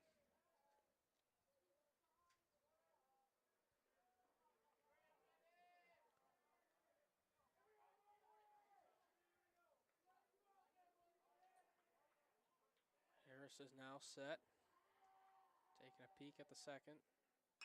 That's hit to the shortstop. Throw to first is in time. And Harris gets out of the inning unscathed. A couple defensive mishaps. Don't give the Pointers any runs, though. It is still 10-5 heading into the 6th. Not the way that the Pointers wanted to go out after getting their first scoreless frame at the top of the 5th. You know, the momentum looked like it was heading towards Stevens Point, especially after the failed pickoff attempt and a pass ball. But with 2 outs, Martell couldn't make magic happen. And the pitcher warming up for the Spartans has a little bit of a sidearm action. It'll be Jeremiah Janke's now coming into the game. Lefty sophomore. For the Pointers, number 38. Interesting slot angle. Interesting choice by the Pointers coaching staff as Stager had a pretty solid inning last time out. Yeah, you got to think maybe Stager's a 1-inning guy, went over his pitch limit, but, you know. Jeremiah Janke with 7.5 ERA. 12 innings pitched. Only 1 game pitch, though. You know, not the worst stats, and certainly he can 18 improve hits, on 'em. 11 runs. You know, one interesting thing here is this is an all-righty lineup, so bringing in another lefty. We saw how they did against Schultz early on in this game. Let's see what Dubuque can do here. I believe the leadoff man will be Tyson Dent for Dubuque.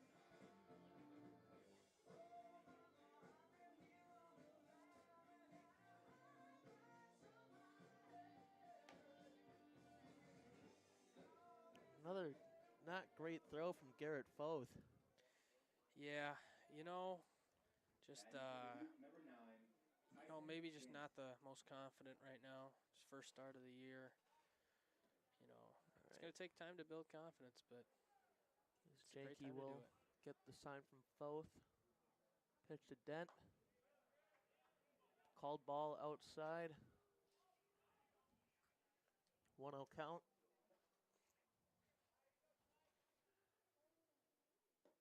There's the pitch. Strike. Right down the middle for Tyson Dent, excuse me. Dent with that interesting batting stance. Swing and a miss there from Dent. Jakey goes up 1-2.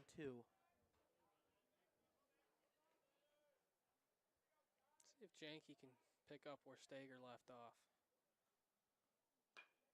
There's a grounder to the shortstop. Picked up, thrown to first. Easy out there by number 11, Connor Olson, to Cooper Brown. 6-3. You like to see it, just a little weak contact. Janky's looking good so far. Just one batter through. Here's number 8, Cameron Pratt, up to bat now for the Spartans. Here's the pitch. Swing and a miss. What a breaking ball there. He was absolutely out in front of that one, but as we saw in the last at-bat Pratt had against, I believe it was Weisenberger, struggling with the breaking ball. There's a foul ball hit back towards us. 0-2 count now for Pratt. Got to think he's going to go with another breaking ball here. After that last one he threw to him, absolutely fooled him. Go back right to it. Here's the pitch.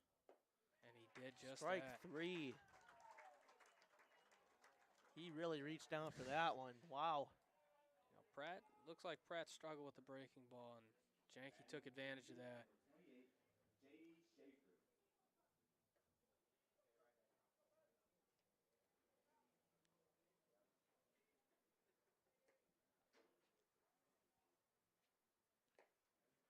Pitch, strike 1 for number 28, J.D. Schaefer. There's another pitch. Strike 2 called down the middle once again for Schaefer. It's been an impressive Jeremiah inning. Janky is in the zone right now. If he can get out of this right here with this pitch, it'd be an impressive inning. Swing and a miss. 3 up, 3 down for Jeremiah Janky. So we'll go into the bottom half of the 6th inning. Pointer's pitching staff has found a groove with Stager and Janky. These guys are getting strikeouts, and they're looking impressive. I have to agree with you on that one, Trey. Is pitching change now for the Spartans. No more Asher Harris. Number 15, Joshua Kupets out of Stowe, Ohio.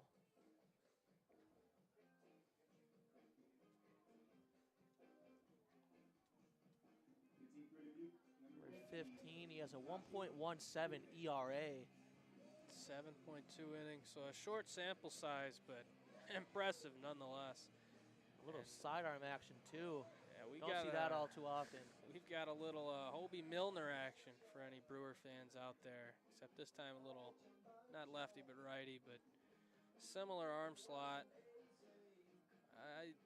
It's interesting with these guys. In the short term, it can mess with the pitchers, or mess with the hitters with that angle, but they take a couple at-bats here, they might be able to just square one up, as it doesn't look like he's throwing too hard. I mean, it's always weird batting up against people with weird throwing motions. Yeah. I mean, I've hit up against some people with straight overhand Oh, yeah. pitches. Those are really hard to tell what's going on. Same with the sidearm. Sidearms are really hard to hit on, too, and MLB The Show. Oh, that's a whole nother thing. Don't get me started.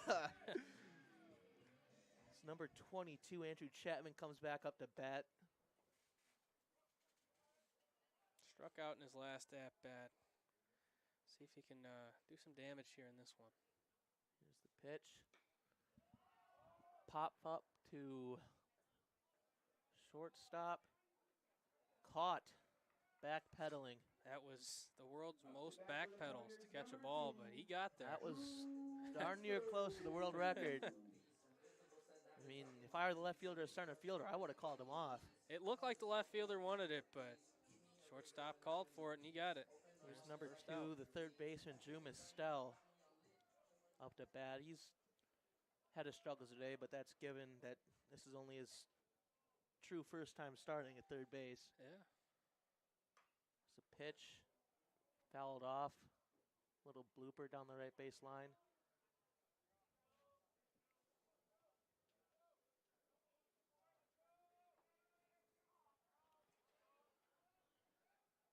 Kupets gets the sign.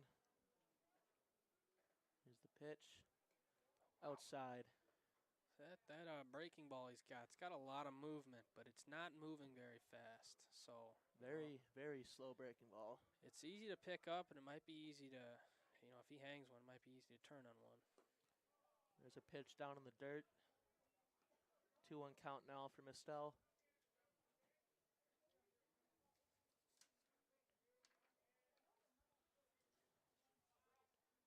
Pitch. Outside. Little high too. 3-1 count now. Hitters count like you say. Yeah, good approach for Mistel so far. See if he can draw a walk, get on base, or possibly even get a hit. There's a strike right down the middle. Full count now for Mistel. It's Kupets battling back after being down 3-1. That definitely wasn't the pitch he was looking for. Didn't swing at all. Didn't look like he's going to swing at all. Pitch. Strike 3. Looking for Drew Mistel. Batting for the Pointers, number 33. You got to Now think here comes the catcher. gotta think that arm angle is really messing with Mistel there. As he didn't really swing too much and went down looking. It's just hard to pick the ball up with that angle. Here's Garrett Foth. Struggled at the plate so far today. Here's the pitch. Breaking ball. Made some solid A little bit outside. contact in his last at-bat, that fly ball to right. See if he can get this in the gap this time. Here's the pitch. Grounder to shortstop. Throw to first. Easy out there for the Spartans, as that will end the inning as we'll go into the top of the 7th.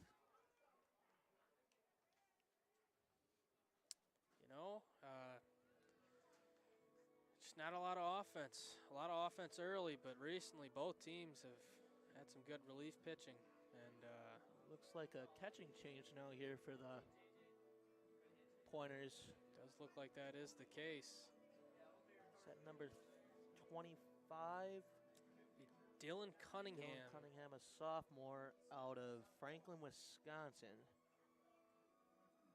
Another pitching change too, number 29, Easton Zempel, out of Middleton, Wisconsin. Now pitching for the Pointers, number 29, Easton. Tall, Zempel. 6'6" right-handed pitcher. You got to wonder, a tall guy like that, got to think he's got to have a decent amount of velocity with his frame. Could fool some guys here on the Dubuque team.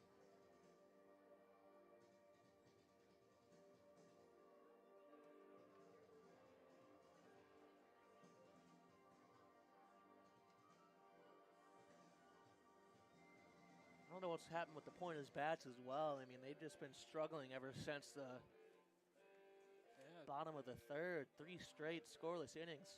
Harris, end of his outing was just very impressive. And then they bring in the funky side armor and kind of just fooled them. They made some contact, got out looking. It clearly affected them. And, I don't know if he'll stay in for another inning or not. They had a couple guys just messing around in the bullpen down there for them in Dubuque. Ooh, not a great throw there from number 25, Dylan Cunningham.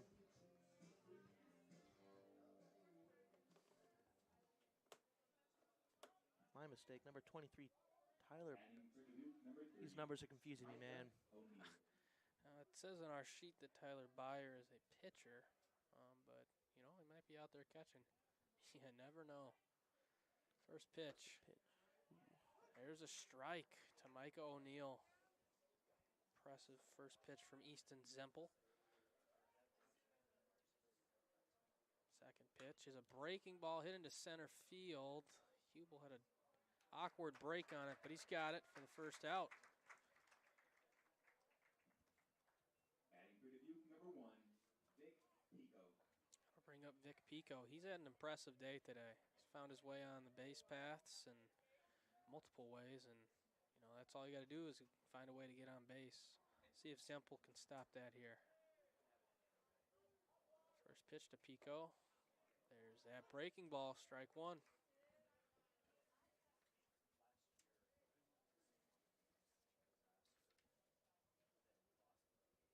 0-1 count pitch.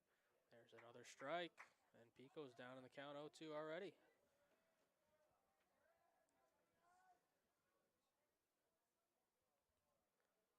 0-2 pitch coming from Zempel. Actually might be the same catcher. I think we just were mistaken. Oh, it is the same catcher. Wow. Yeah. He changed into that gear real quick. Impressive. Very impressive. So 1-2 count now. That is fouled off, out of play. Pico stays alive.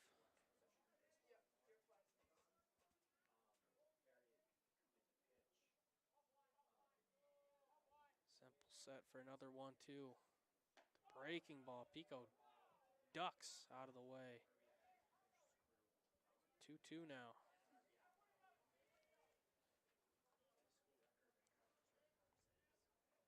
2-2 to Pico. And another foul ball. Pico staying alive in this at-bat. Making Zempel work.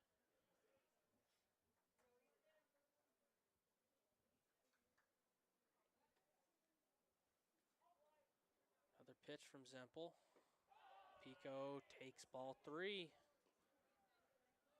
Great take from Pico. Good pitch from Zempel, but Pico didn't bite. Now we're at a full count. Pitch in the dirt, and Zempel loses him there. And After a strong start, he's just walked a Vic Pico now, and I don't know. Hopefully he can get it back together. And once again, Pico could be a threat on the base pass. That'll bring up George Sherlock, the catcher, 8-hole hitter. He's got a guy at first now with 1 out. Zempel out of the stretch, the pitch. That's low. Ball 1.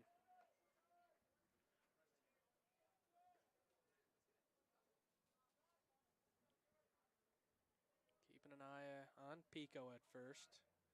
Zempel is set. Here's the pitch.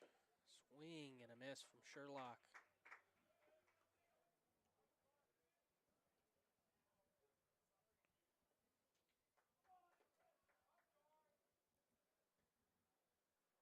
Keeping an eye on Pico at first.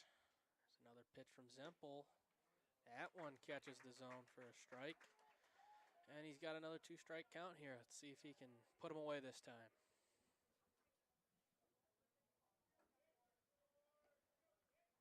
One, two from Zempel. Here it is. Pico's on the move. Swing and a miss. They tried the hit and run, but the curveball out of the zone. Gets Sherlock swinging. Pico will take second, but the Pointers get the second out. I like that choice by Garrett Foth. Good he idea. knows that his throws aren't very accurate, so just eat it, you know. So here's Maller here.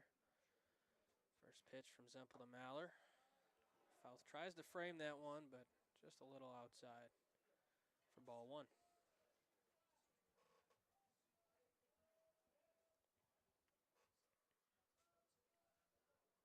One zero to Maller. Here's the pitch. That is past the third baseman. Pico will hold up at third. Maller will stay at first. So great back up there from Foth and the pitcher. Oh, yeah. No. 29, Easton Zempel. No runs scored, no damage done there, but now it's a tricky situation for Zempel. The man at first and third and the leadoff man, Justin Hausner, all up to bat again. And he's had a heck of a day, that's for sure.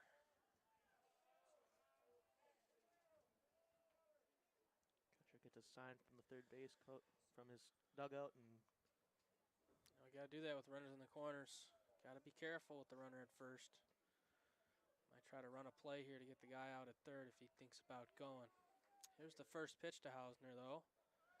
He's going to second, and yep, there it is. classic Back throwback to to the pitcher to try and get the third base runner to jump. So it's a stolen base for Mahler, and 1-0 count now for Hausner. So 2 men in scoring position. Pitch from Zempel. That breaking ball looking good. He's got it for a strike there. That breaking ball is slow, but it definitely has some movement on it. The arc from where it starts at the top to where it ends up is just pretty impressive. 1-1 now from Zempel. Here it is. Hausner, and that is in between the shortstop and the third baseman. 1 run will score, the other run will score. No attempt to throw. And Hausner has 2 more RBIs here. It is now 12-5 Dubuque. Really good hit there from Hausner right in the gap in between the third baseman and the shortstop. Just not what you want to see as a Pointers defense. You know, Olson had he thought he had a shot at it, but there was just no way he could get that one. That'll bring up Jake Sikander. Swinging on the first pitch. That's an 0-1 count now.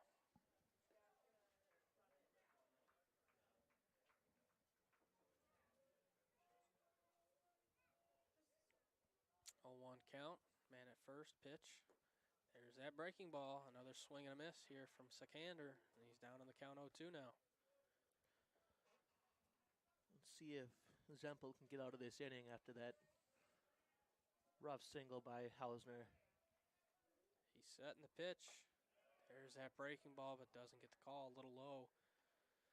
Good take from Sikander after swinging at the first 2 pitches. He's patient and an 0-2 count. Now it's 1-2. Still that man at first. Pitch from Zempel on the way. That one falls in for a strike 3. And the Pointers get out of the inning. 2 runs will come to score on a base hit. And it's now 12-5 Dubuque. As we head to the bottom of the 7th. Let's see if the Pointers squad can get the bats going. Maybe this "Take Me Out to the Ballgame" song will get them amped up. Little 7th inning stretch.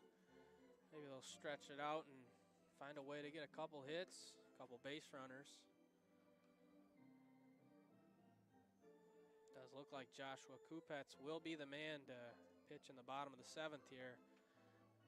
As he had an impressive outing in his last inning. The sidearm funky angle has got him 3 outs. He's looking for 3 more here in the 7th.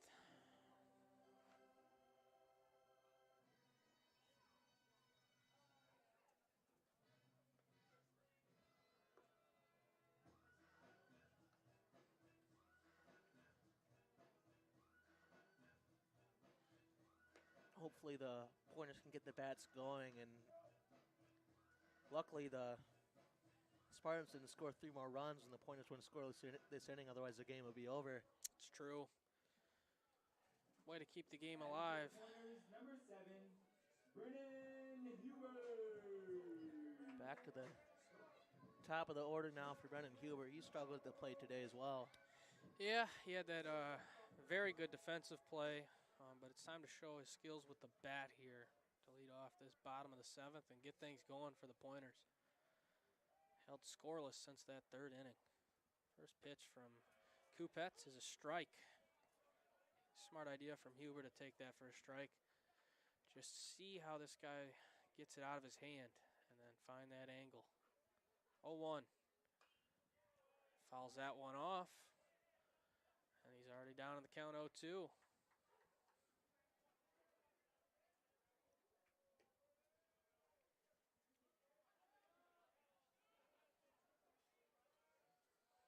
Kupets set, fires. Slider low and outside. Good take by Huber for ball 1.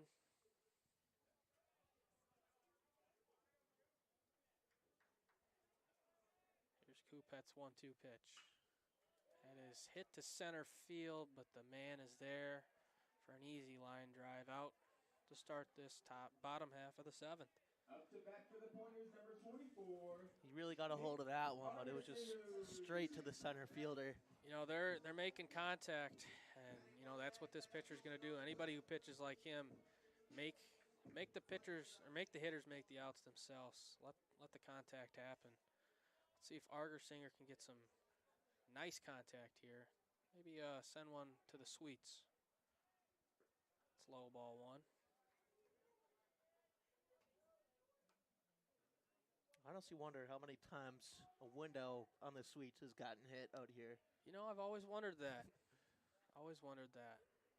1-0 count here from Kupets. That one's outside. There is a, in MLB The Show, there is a Jordan Zimmerman field that somebody made. And I'm sure somebody's hit a ball off the suites in that game. As this one is hit up the middle, in between the shift, a base hit for Argersinger. Hopefully that'll bring some momentum to the Pointers side of the bat. That would be nice. They got a base runner here. Past couple innings, they've had a guy or two on, but haven't been able to capitalize. Let's see if this middle of the order can do something here as Cooper Brown comes up now. Argersinger taking his lead at first. Kupets is set in the pitch. There's that breaking ball taken for strike 1. You know, it kind of just floats in there, but when he mixes it up with that fastball, there's a pickoff attempt. Argersinger's back safely. You know, it's just... Argersinger should know a little bit better than that. The pitcher wasn't even on the mound yet. Don't want to be lackadaisical out there. 0-1. That is popped up in foul territory. Third baseman's on it. He is not able to catch it. It looked like a bit of a collision. And that's still down, but he looks like he's up now and he's okay. So it's the second time that's happened out there and left. And nobody's gotten the foul ball. You just got to have a little bit better communication than that.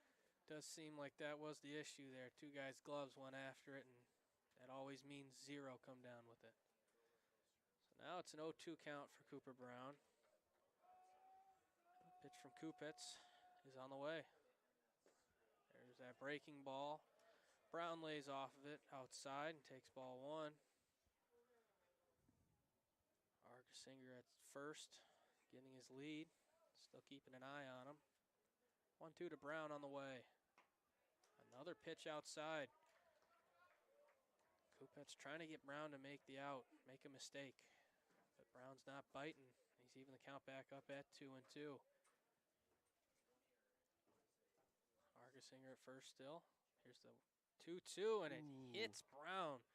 Lost control of that breaking ball, and Brown eats it. For the Pointers, number 15, Tyler Soule. That one's going to hurt in the morning, right on the back of the calf. Just hate to see it. He'll take it, though, as he's on base now. And now 2 men are on for Tyler Soule.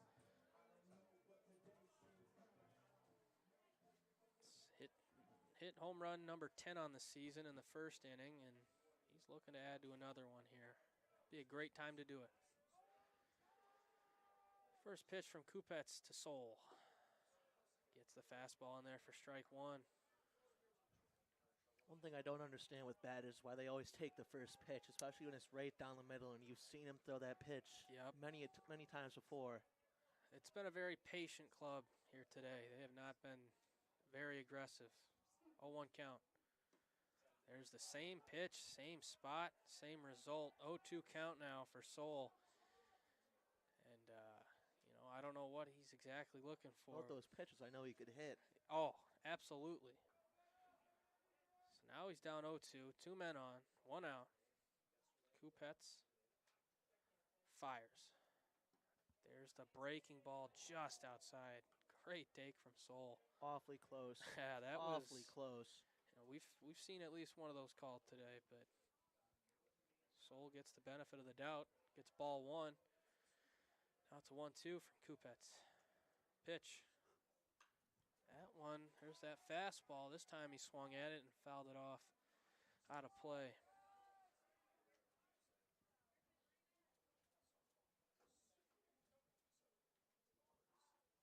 So after fouling off that fastball, maybe he's got a better recognition of it here. 1-2 count. We'll try it again.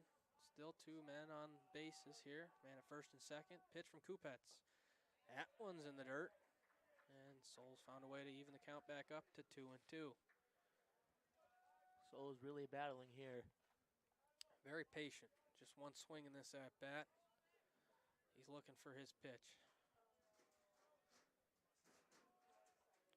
Kupets takes a look at the man at second. Here's his pitch. There's that fastball, and Soul just couldn't hit the trigger. Clearly he's not liking that right down the middle fastball. It looks like it's just coming out of his hand weird, apparently. And as he walks back to the dugout, it does just seem he's not seeing it. You know, these guys aren't seeing the arm slot. You know, some guys just see it better than others, and Soul was unable to see that one. That'll bring up Connor Olson here.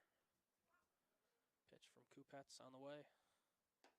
That one's high. Takes ball 1.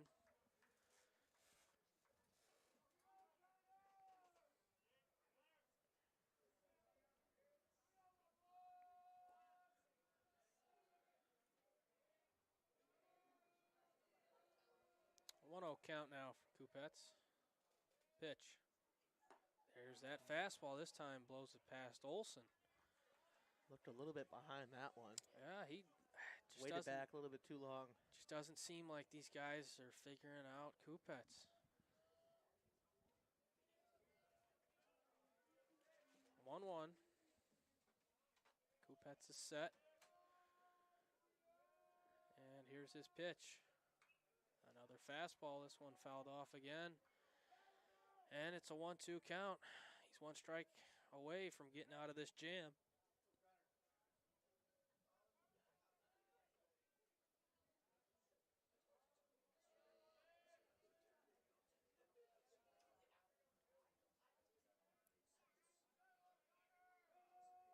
Here's the pitch from Kupets. Swing and a miss. What an outing for Kupets. Gets out of the 2 base runners jam and ends the inning. Pointers are unable to add any offense for the 4th straight inning. Not ideal. We only have 2 innings left. Absolutely not ideal. Absolutely. You know. If the streak continues and the Spartans score 3 more runs, this game is over. Yeah, the mercy rule it's potentially in effect here. Just 3 runs, and with the way they've been able to score runs in this game, it could happen in one shot. Pitching for the Pointers, number 30, Mitchell Crawley. Mitchell Crawley coming in for the Pointers out of the pen. Crawley, one of the other seniors out of Wind Lake, Wisconsin. He's had a impressive career here at Stevens Point, 4-year player. You know, he's got experience, and I believe he's been one of the better arms for the Pointers this year. 3.38 ERA, 1-0 record on the year, 16 innings pitched with 22 hits. Fairly impressive, and, you know, just got to expect him to hold this game down, give the Pointers life, give them another couple innings to maybe score some runs and take this game.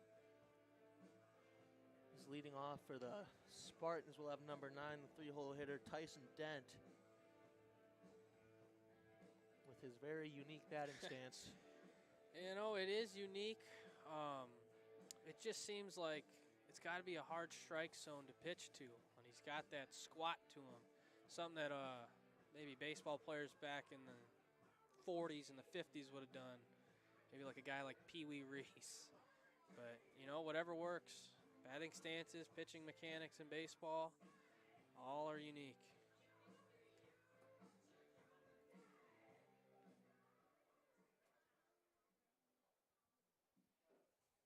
Not college related, but the Bucks game just started. They're down 3-1 now against the Pacers in the NBA playoffs. Damian Lillard, Achilles torn. Season almost over. It would take a miracle, but if anyone can do it, it It would be Giannis Antetokounmpo. I have to agree with you on that one. As number 30, Mitchell Crawley takes the pitch. Fouled off by Dent towards the Pointer dugout.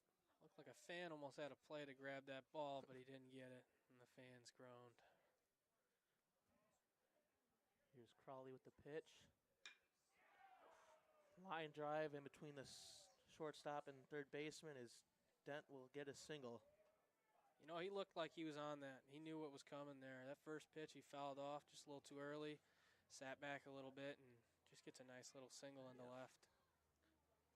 Now up to bat, Cameron Pratt, the second baseman. He's had struggles so far in this game with that breaking ball. Let's see if Crowley can throw him a couple here and take advantage of that.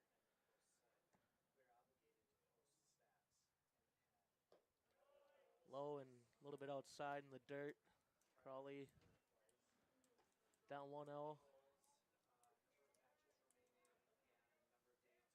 Checks the runner at first.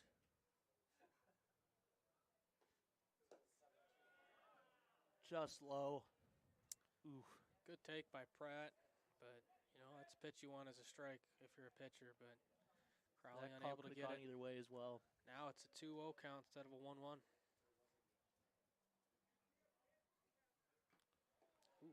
There's a foul tip. Right back into the catcher's glove. 2-1 count now.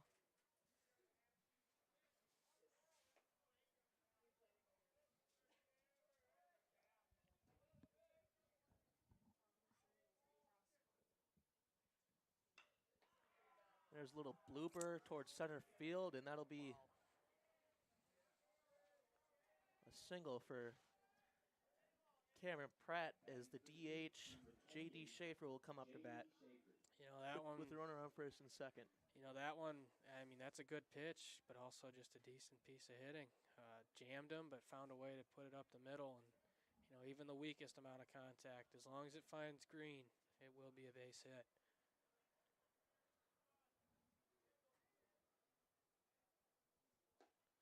Swing and a miss by J.D. Schaefer. 0-1 count now for Mitchell Crawley.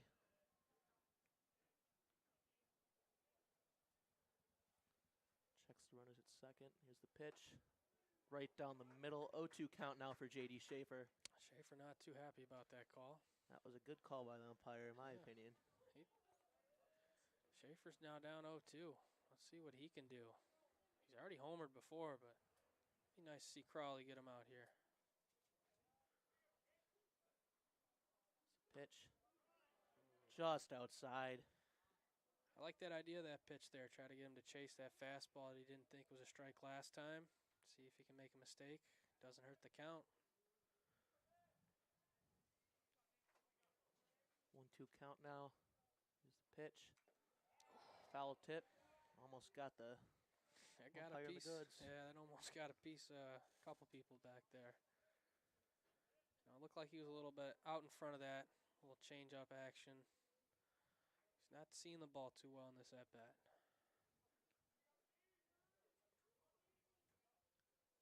Here's the pitch by Mitchell Crawley. Checks the runner. Ooh. There's a good hit out in the right field, and he's going to throw home.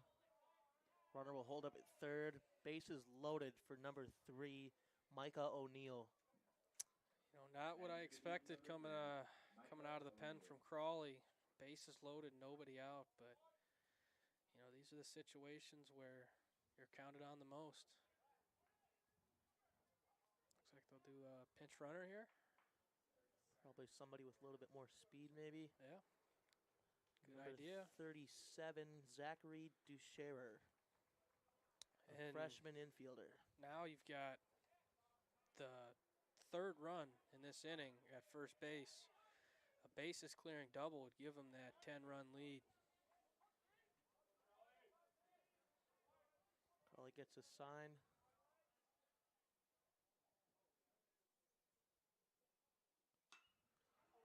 That ball. There's a fly it to center field, right field, excuse me, and 2 runs will score as Michael O'Neill gets a single, and number 28, J.D. Schaefer, will move up to second. Just looked like Argusinger never had the ball, never saw it, and you know, it got all the way to the wall. It's going to allow. Just like that center field Yeah, fly ball up in the first inning by Huber. Huber, yep. They're having struggles out there in the outfield right now. Here's the pitch. It's a diving catch by Brendan Huber. What a play. That's his second amazing play of the day, and that one, I mean, that's a much needed out for the Pointer baseball team. Wow. Wow. Dubuque number 32, George Sherlock. Here comes the catcher now, George Sherlock. 2 runners on base. Looks like the coach is trying to tell him just to get it out in the outfield and try and bring in this 10-run rule run. Yeah, J.D. Schaefer's the man at second. Pitch. Fly out to right center. J.D. Schaefer thought about taking up, but didn't, as Brendan Huber will take that one in again. Yeah, just a little too shallow there for Schaefer to move up. His frame and size, I don't think he's the too fastest, and I think he knew that. Now here comes the center fielder, number 33, Daniel Mahler, up to bat.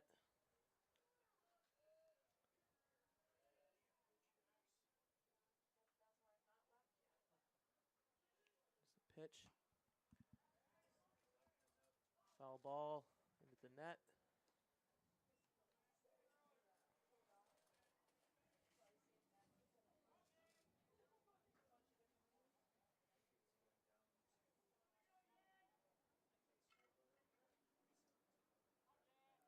Pitch by Crawley, right down the middle for a strike. Good breaking ball there. 0-2 count now for Daniel Mahler. See if Crawley can get out of this. This would be, I mean, anything here. Absolutely huge for the Pointers. Just don't let that guy at second come around.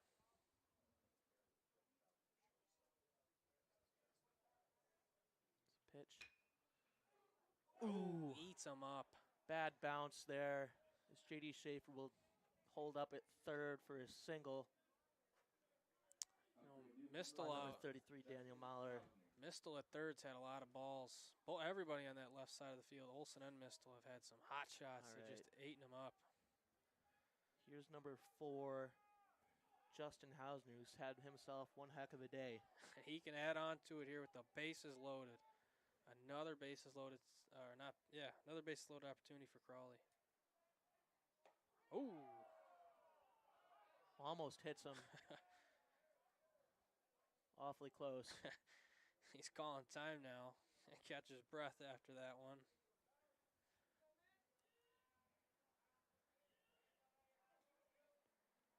Pitch fouled off towards the Pointers dugout. 1-1 count now for Hausner. Yeah, that would be one unfortunate way to get that runner to come across as a hit by pitch. You know, if they're gonna beat you, let them beat you. Don't walk a guy or hit him. Just let them make contact or strike them out.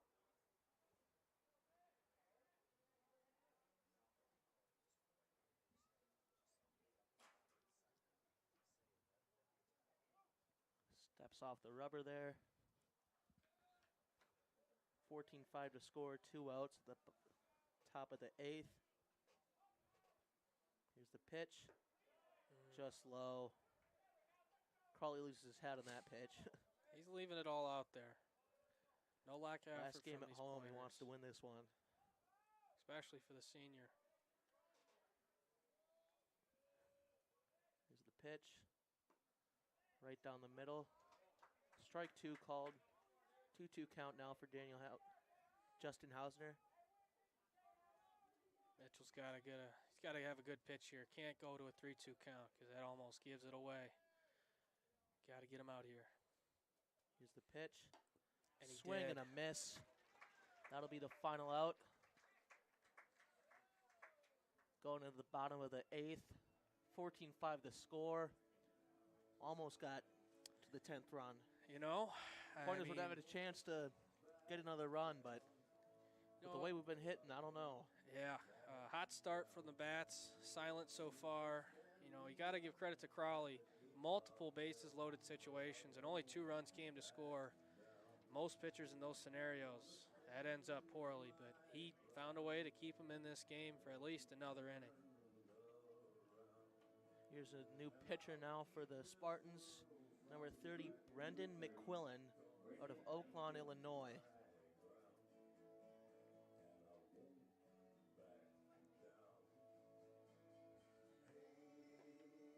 Let's see if the Pointers can hopefully get the bats rolling now. I don't know what's happening ever since the 4th inning.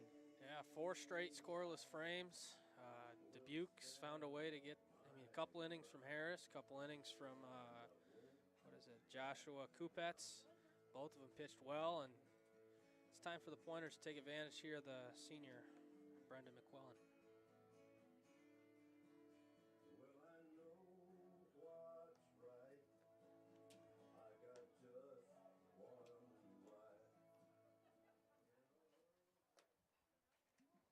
Batting for the Pointers, number 3, Colton Martell.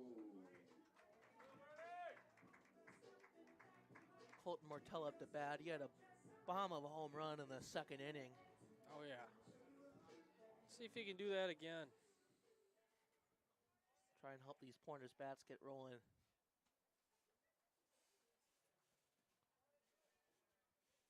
Here's the pitch. Called strike, a little bit inside, but good call. Yeah, his umpire zone has been very inside on righties and, inside on lefties. Not getting called much. Inside on righties, though, is. Ooh. Oh. Bounce off the glove of McQuillan. That'll work. Error by the pitcher. Brendan McQuillan comes into the day with a 3.86 ERA with no wins or losses and has 4.2 innings pitched, so not a whole lot of innings pitched this year. No. So here comes Anthony Tomzak to come in and pinch hit here in a big spot as well.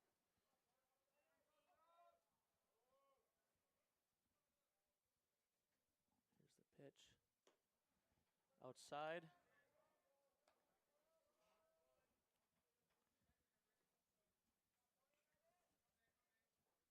Anthony Tomzak, a senior out of Muskego, Wisconsin. There's a foul ball. Usually an everyday starter for the Pointers, but, didn't get the start today. But he's coming in, pinch hit, and still can provide some good offense here for this Pointer team.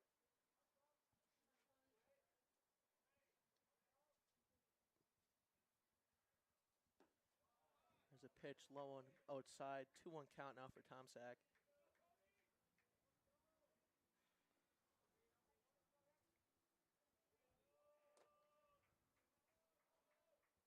Quillen checks the runner at first. Here's the pitch. There's a wild pitch in the dirt. Number 3, Colton Martell will take second base. Already 2 defensive mishaps in this inning. And it's allowed Martell to get to first, and now he's at second after a pass ball, wild pitch.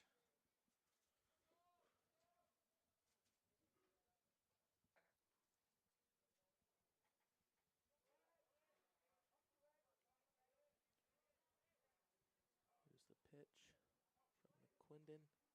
pitch from McQuillan. There's a low ball 4 as Tomzak will take first base on the walk. Cannon Oliver pitch hitting now for number 33, Garrett Foth. Oliver's had a very good season this year. Big frame. He's got a lot of power. Cameron Oliver batting .252 with 3 homers and 12 doubles.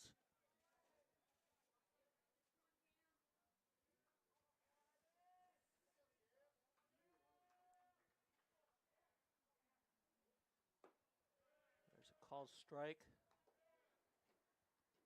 Oliver must not like that one. You know, once again, that side of the strike zone is getting calls more often than not. At some point, you're going to have to swing at him, especially at this point in the game.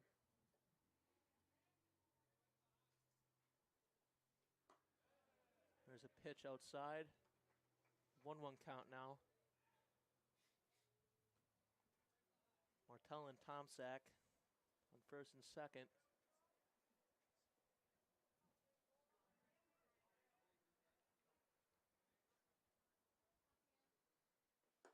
Outside pitch.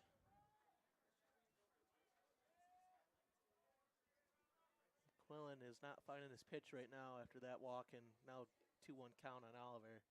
You know, he's on track to walk another batter to load the bases. That would be very good for the Pointer team. There's a pitch that's low. 3-1 count now. Hitters count. You know, if I'm Oliver here, you gotta, I think, unless it's almost certainly a ball, you've got to attack. Have to agree with you on that one. Get some runs on the board. We need to score some runs here for the Pointers. Yep.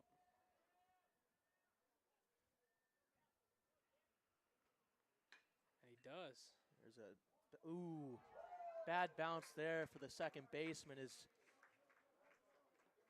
Martell will score from second. RBI single for number 34, Camden Oliver. It's another error in the inning from Dubuque, who's now that's fourth, fifth error of the game. That's, you know, it's never a good thing, but when you score 14 runs, that'll help you out. All right, number 27, Josh Gilroy, a freshman, up to bat now. Gilroy out of Merton, Wisconsin.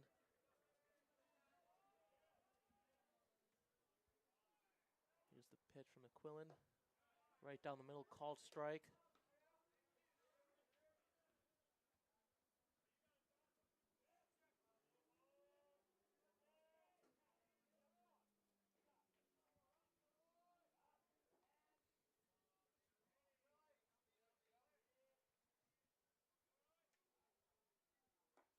Ooh. Swing and a miss there from Gilroy. There's one of those 14-6 the score.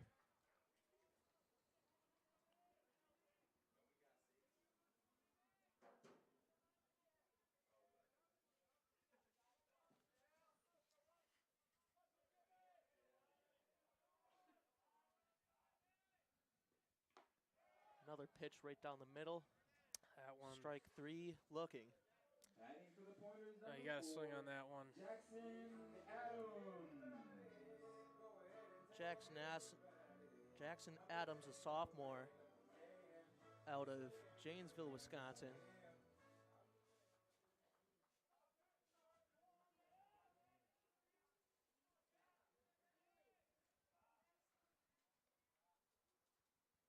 Here's the pitch.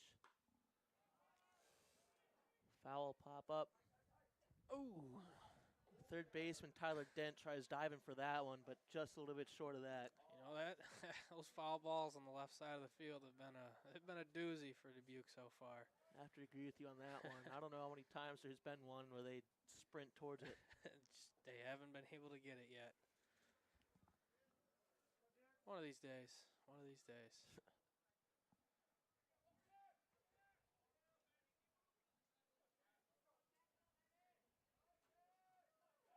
Quillen ready to take the pitch.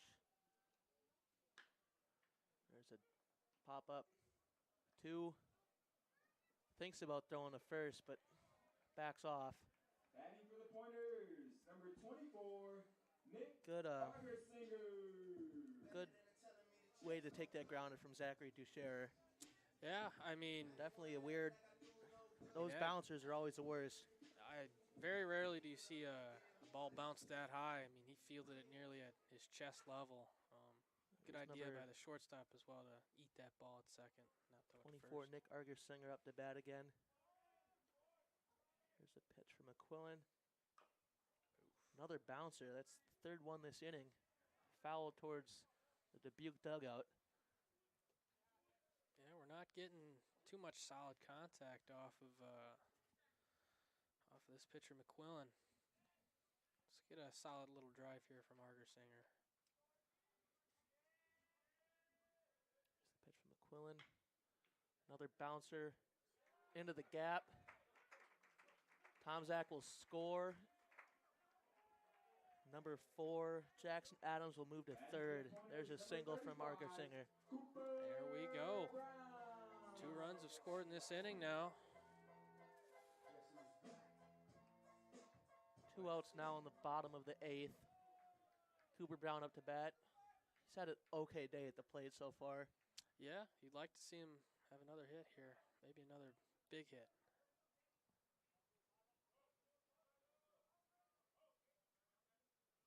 Here's the pitch. Breaking ball. Called strike. Brown didn't like that one.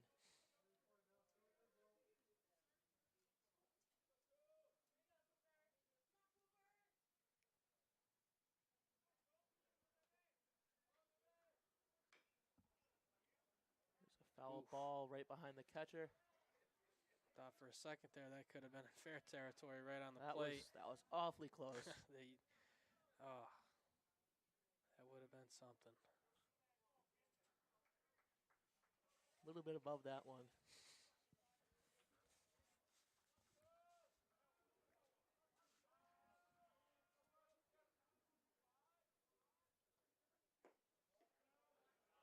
Ball low and outside. 1-2 the count. Good job on him there to not break on that. Bring ball outside. He could have bit, especially in this spot where they just need runs, but good take by him there. There's a pitch. There's a shot down the right field line. Jackson Adams will score. Argersinger will go to third. Bats are alive for the Pointers. Great hit by Cooper Brown as Tyler Soule comes up.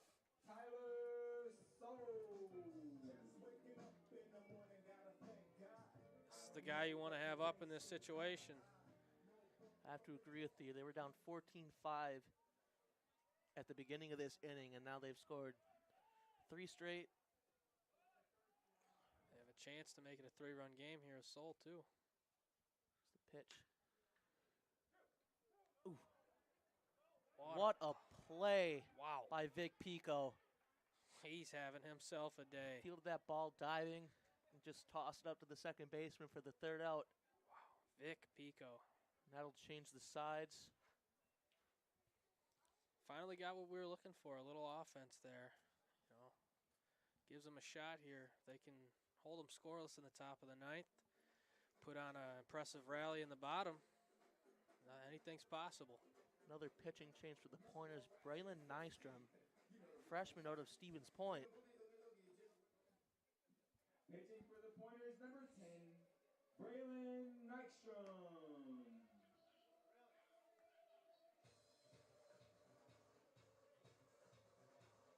And catcher Anthony Tomzak. Cannon Oliver moves to first. I believe Jackson Adams will play center now. Yeah, as he pinch hit and for. Cooper Brown will move to third. Shortstop changes. Nope, my mistake. Does not change. Yeah, we got a lot of movement going on after the pinch hit barrage, but it led to a couple runs. They'll be back up in the 9th possibly. Good move by the Pointers manager.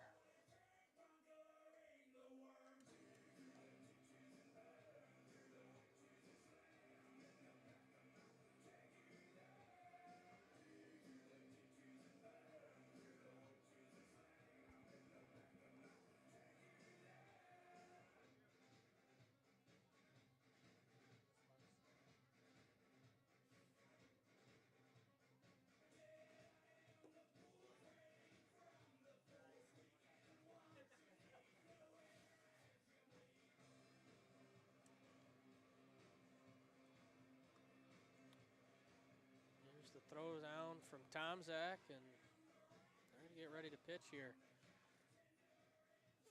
Like to see Nystrom put up a scoreless inning. Be nice for the freshman to lead us into the bottom of the 9th with a little momentum. Jake Seacon.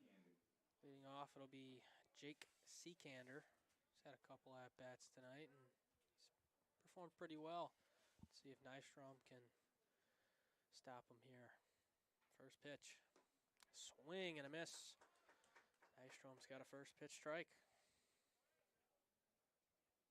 Nystrom has some velocity on his pitches. Oh, yeah. Very, very much so. 0-1 now. There he went with the breaking ball in the dirt for ball one. Seekander didn't bite.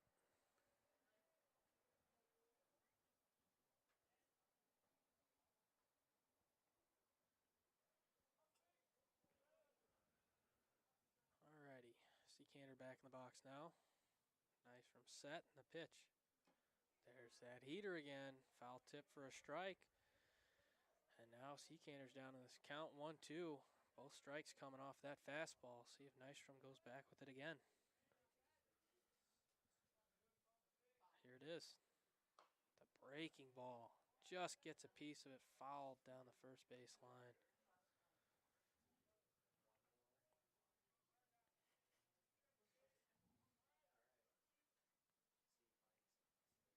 All right, Nystrom set again. Try the 1-2 again. Pitch. There's the fastball, just not in the strike zone. Close call there by the umpire. You know, that one, honestly shocked that Seekander didn't swing at it. That was very similar to the first one he swung at. So now it's evened up at 2-2. That one's fouled off. That'll be into the batting cages on the third base side. Out of play. Another foul ball from Seekander. It's another 2-2 count pitch from Nystrom. Here it is. Low and inside at the feet. And now it's a full count.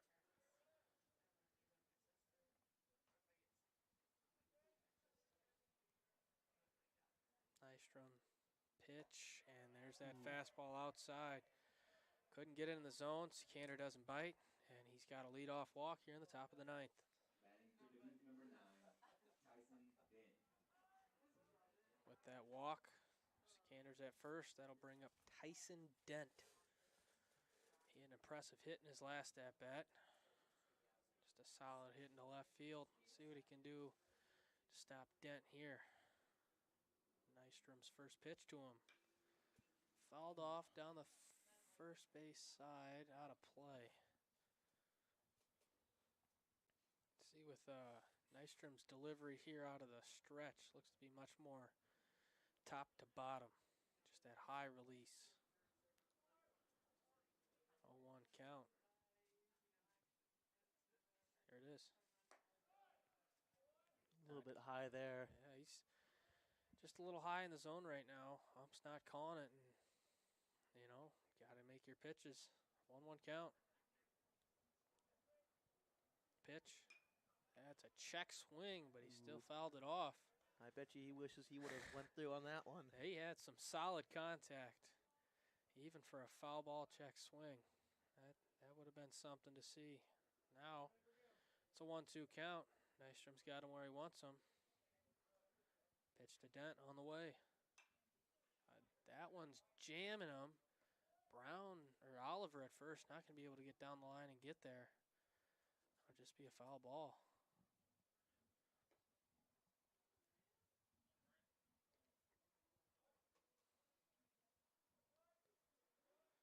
We'll try the 1-2 again. Pitch. Breaking ball. Past the diving third baseman. A base hit into left field for Dent again. So Seekander moves up to second. Dent at first. We've got more havoc on the base pass for Dubuque. Batting for Dubuque, number 12, New pinch hitter, Matt Wolverton. For Cameron Pratt.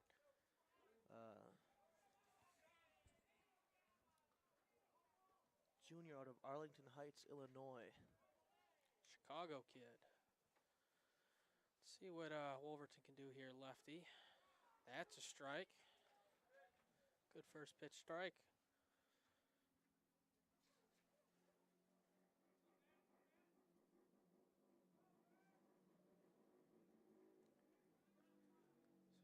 the 0-1. Here's the second pitch to the at-bat, and the breaking ball finds the zone. And just like that, Wolverton's come off the bench, and he's already got an 0-2 count.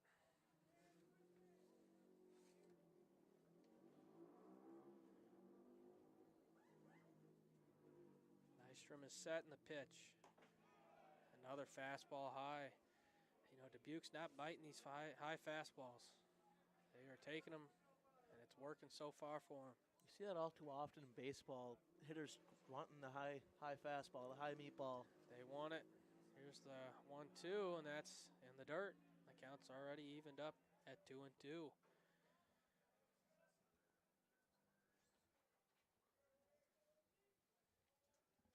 One-two count, or 2-2 count, excuse me. Nystrom takes a look at the man at second. Pitch. That is roped into right center. Another base hit. And that is not fielded well at all in right. Arzinger couldn't get it. And that ball's still bouncing around. A run will score. Dent moves to third. And it's a base hit for Wolverton off the bench. 15-8 Dubuque.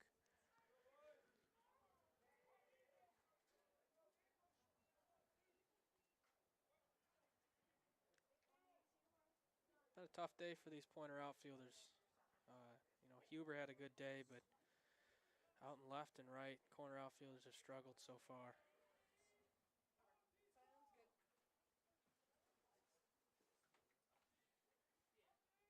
It's the first pitch to J.D. Schaefer, and that's a strike. Breaking ball finds its way in there.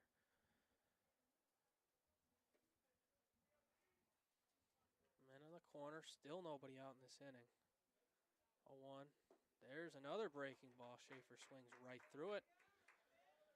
And he's got another 2-strike count. Let's see if we can get a Nystrom strikeout here.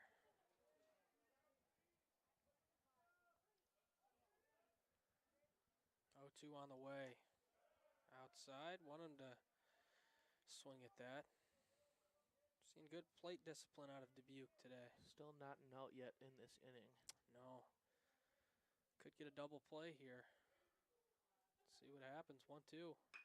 And that is hit in between the shortstop and third baseman into left field. Dent will score. Schaefer's got an RBI single, and it makes it 16-8. And like you said, there still isn't a single out in this inning.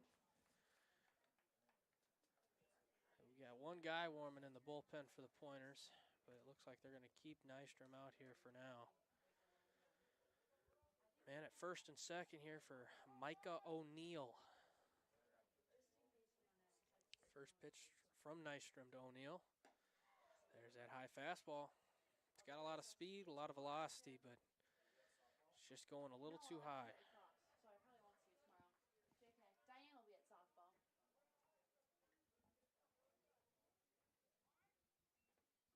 Nystrom is set.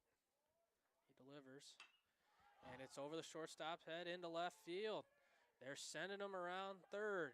And he will score. It's another RBI single. Micah O'Neill makes it 17-8. And it'll be a mound visit for Nystrom here, and it might be the end of the day for him. It looks like it is. Looks like we got a man jogging in from the bullpen.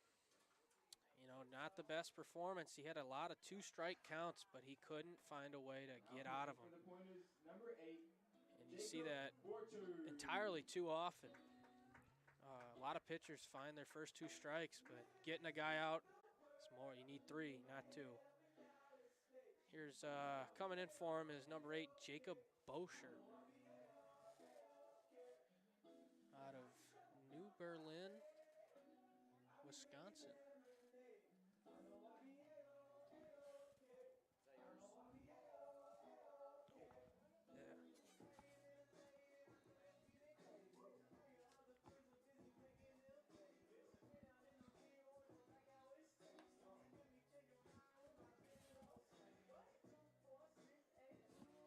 See what Bokert can do here.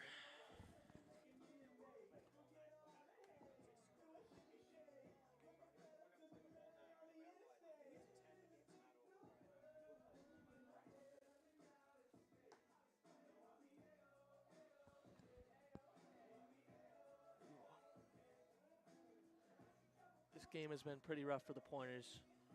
You know, it's the struggles that have been continuing from the start to the end. Pitching just hasn't been there. And once again, we've got 8 runs from the Pointer offense.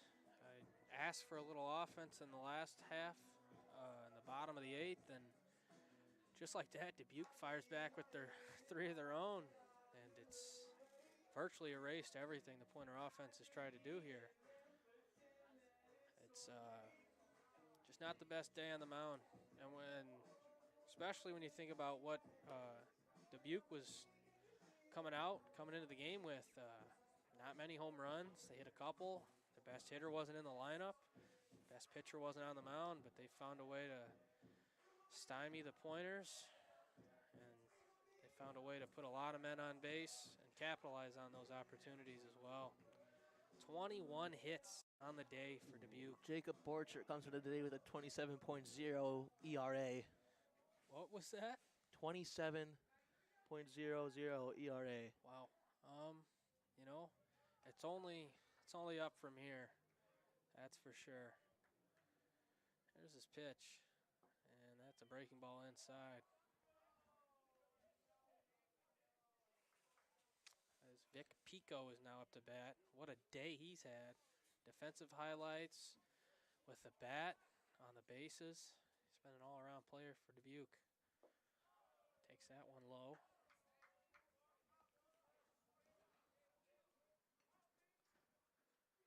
So it's a 2-0 count already for Bochert coming out of the pen. See if he can find the strike zone here. 2-0. Here it is. Breaking ball is hit well into left center. And that is off of the wall. They're sending J.D. Schaefer. Runner will go to third. Man does not advance to second. Pico stays at first, but another run comes to score on a very deep single. What a shot. Wow, I thought that one was going out of here. I really did too. But Pico didn't have enough power. Just got it off the middle of the fence there in left center. And that's it. Sherlock will come out of the game. Coming in to pinch hit, it'll be number 21. It'll be Dale Kjorstad out of Williston, North Dakota. Oh, North Dakota kid. Yeah, Kjorstad. Kjorstad. Kjorstad. Still no outs in this inning. Yep. Men in the corner, and that's a base hit into left. 19-8, and the Dubuque dugout explodes with excitement for the pinch hit from Dale Kjorstad. The offense never ends. Batting for Dubuque, number 33, Daniel Mahler. That is the 23rd hit of the game for Dubuque. That is absurd. 23 hits. This isn't just a lot of walks and mishaps. This is pure hitting at its finest. First pitch. Compared to our 8 hits, that's just not ideal. You know, they have 4 errors, had a couple walks. We've scored our runs off home runs. They've just found a way to keep the bases running. There's a guy on the bases at all times for Dubuque as Bochert takes a step off the mound here. Time is called. Sounds like a man in a motorcycle went by. I was revving it up. Might have distracted Bochert. He calls time. 0-1 count to Mahler. 9-hole hitter. Here's the pitch. That one's fouled off right back to us. 0-2 count.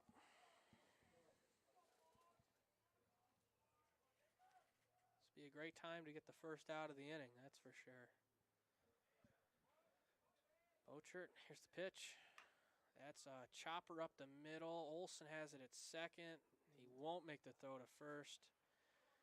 So Pico will go to third. Runner stays at first. And they get their first out of the inning. Batting for Dubuque, number 4, Justin Hausman. Top of the lineup, due up now again. Here is Justin Hausner. Keeps having a day. See if he can continue it as we're here in the top of the ninth with 1 out, 19-8. First pitch from Bochert to him.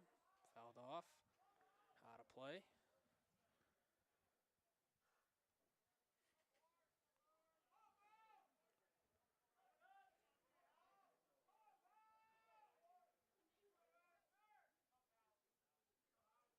One from Bochert on the way. High fastball taken for a ball. Hausner evens the count back up at 1-1. Still those runner on the corner, so we could see a potential double play here that would get them out of this top half of the inning. Pitch. That's a fastball taken for a strike. Now it's a 2-strike count once again for the Pointers. Let's see if they can capitalize on it.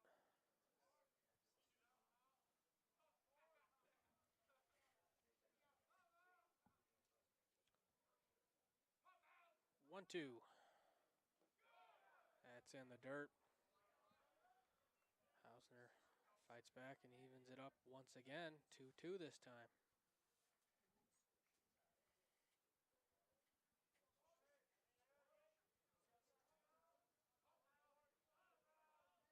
2-2 on the way. That is chopped. That is a swinging bunt that goes foul.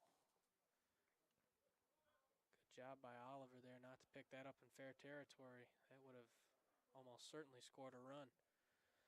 Instead, runners go back to their spots, and it's another 2-2 count on the way.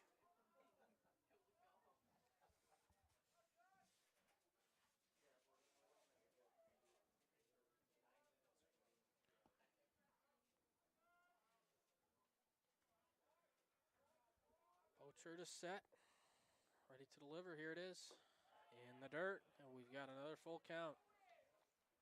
Too many times today from this Pointer pitching staff, we've seen them get to 2 strikes, maybe even an 0-2 count, and next thing you know, it's a full count just like that. Full count. Here's the pitch. That is golfed into left center, and that will hold him. Good throw from the left fielder. That'll be Colton Martell. No sac fly in that situation. They hold Pico at third. And there's 2 down now. Number 19, Donald Kennedy out of Cincinnati, Ohio. They'll be pinch hitting. Cincinnati experiencing some storms right now. Their game's been canceled today in the MLB. First pitch. That's a ball. Ball 1. 1-0 count.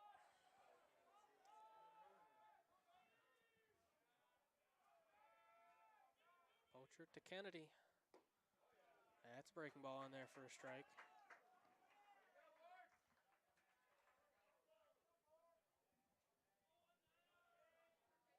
Still those runners on the corner. 1-1. That breaking ball finds the zone as well. And it's a 1-2 count. We're 1 strike away from heading to the bottom of the ninth. Let's see if Bochert can get that last strike. He fires. In the dirt. Ball 2. Let's see if he can. We can finally get out of this inning. It's been a very long one for these Pointers. 5 runs have come to score in this inning. It's the second time that Dubuque has scored 5 runs in an inning. 2-2. In the dirt again. Full count once again. We get the 2 strikes, and they haven't been able to find the strike zone. They haven't been able to get batters to swing. Dubuque has had some great plate discipline today. 3-2, 2 outs here in the top of the ninth. The pitch, and that one is ball 4. Kennedy walks, and that will load the bases. Nobody in the bullpen warming up for the Pointers. This is Bochert's game to finish. He's got to send us to the bottom of the ninth. As Tyson Dent will come up with the bases loaded. Couple hits here today. First pitch to Dent. That's in the dirt as well. Not ideal for the Pointers. No, They've had a very, very long game. 19-8, and 23 hits. It's just not what you want to see on the scoreboard. There's a passed ball in the dirt, wild pitch, pass ball, whatever you call it. It scores a run, and Dubuque has put up 20 here at Jordan Zimmerman Field. 6-run ninth inning. It just won't end. And it's right now sitting at a 2-0 count. Runners at second and third. See if Dent takes or swings away here. Pitch into left center. Fly ball. Martell after it. He's got it. And mercifully, Stevens Point gets out of the inning, but not before 6 runs come to score. Dubuque leads 20-8 here in the bottom of the ninth. It's not the game we expected coming into this one. You know, 2 evenly matched teams. Dubuque 17-18, Stevens Point 15-20. It's been a long one. Been a long one. I have to agree with you on that one. Hopefully the Pointers can get some bats on the ball and attempt to make a comeback, but it's very, very doubtful at this point. You know, this team's not going to give up and fight. They're going to keep fighting. But it's just got to be, it's got to affect you as a hitter going out there knowing that your team, you're down by 12 runs. You've scored 8 already in the game. It's just, it's almost insurmountable, but there's always a chance. And then some pitching and catching changes for the Dubuque Spartans. Number 28, J.D. Schaefer will be pitching now. Schaefer's had a heck of a day at the plate. Let's see what he does on the mound. Number 22, Miguel Escoves out of Union City, California. Dubuque's got like you said earlier, they've got a lot of different schools and cities on that list from across the nation. One of the more unique teams in Division III baseball. Number 19, Donald Kennedy stepping in at first.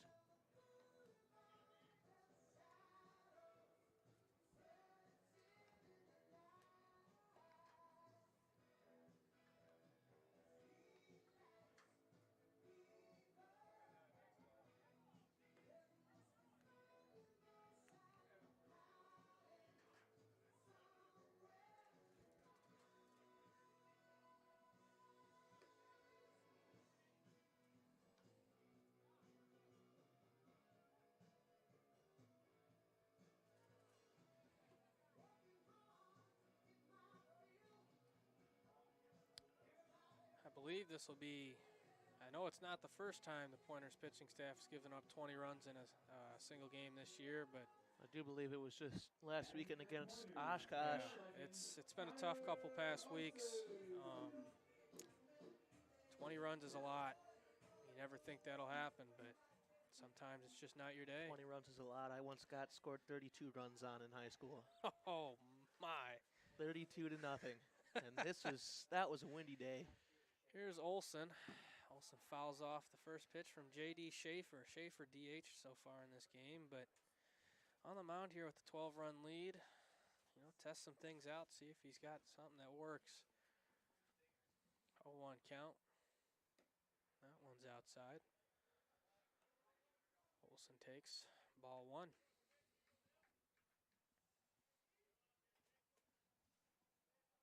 Schaefer wind up in the pitch. Swing and a miss fastball inside. Ties up Olson. Now he's down to the count 1-2.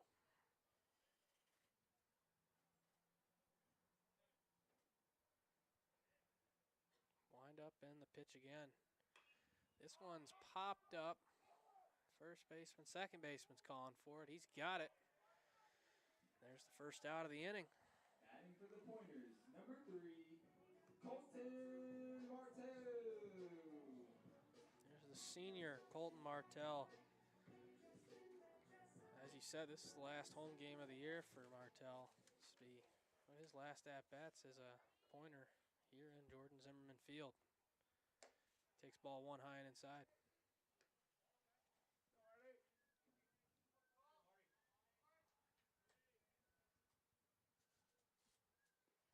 Count.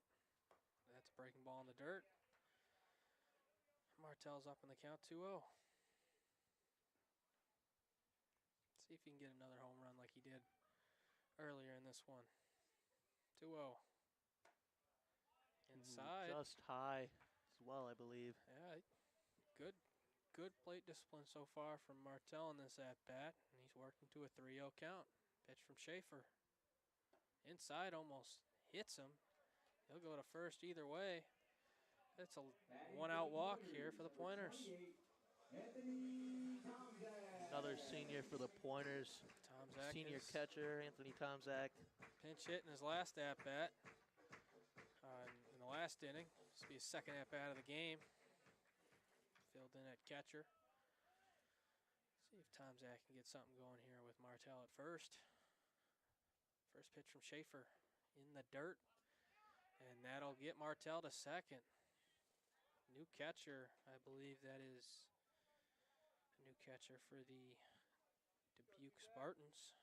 Couldn't keep it in front of him. Miguel Escavez. That'll be a pass ball. Man at second, 1-0 count. RBI situation for Tomzak here. Just pitch from Schaefer, breaking ball. He wanted to go, just didn't bite the trigger.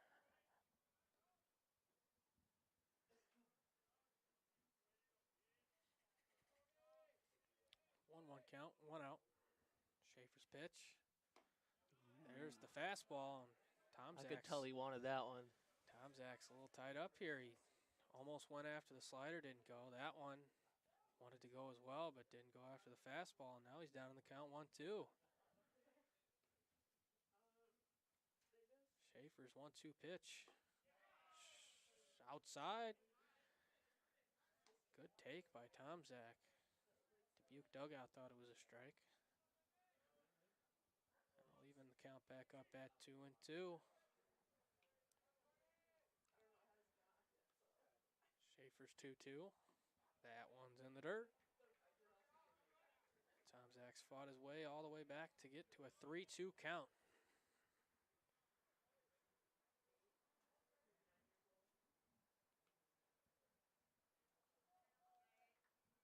Full count offering here from Schaefer. Almost hits him. That's the second batter he's almost hit. And it's the second walk he's offered. Number 34, Camden Oliver.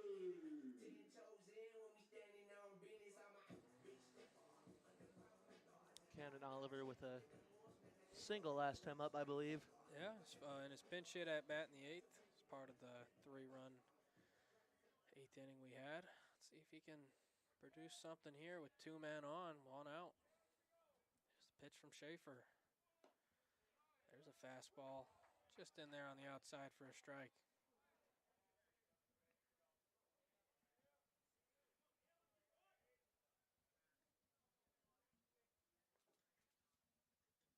A 1 count now from Schaefer. Big swing, but he got under it. That's fouled in. A little bit behind that one. Yeah. Fouled out of play. He's looking for something here, though. And we've got time. Schaefer's cleats have come untied.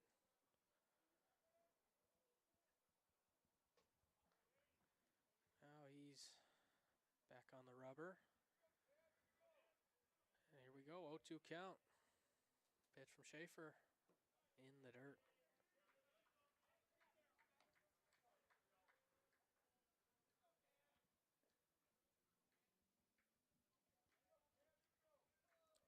One, two. Oliver looking for something here. Pitch from Schaefer on the way. Inside. Another ball from Schaefer. Now a 2-2 count.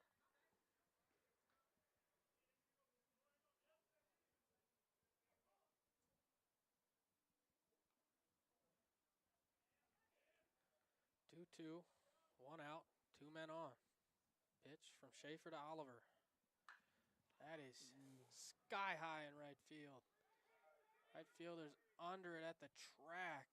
He's got it. Runner will move up to third, but the second out in the inning is made.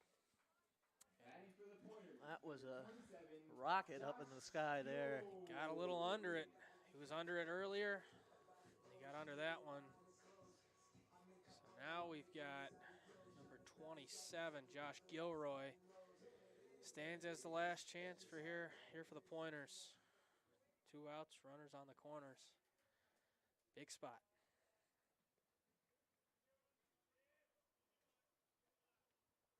First pitch from Schaefer to Gilroy. There's the breaking ball, and that one gets called a strike.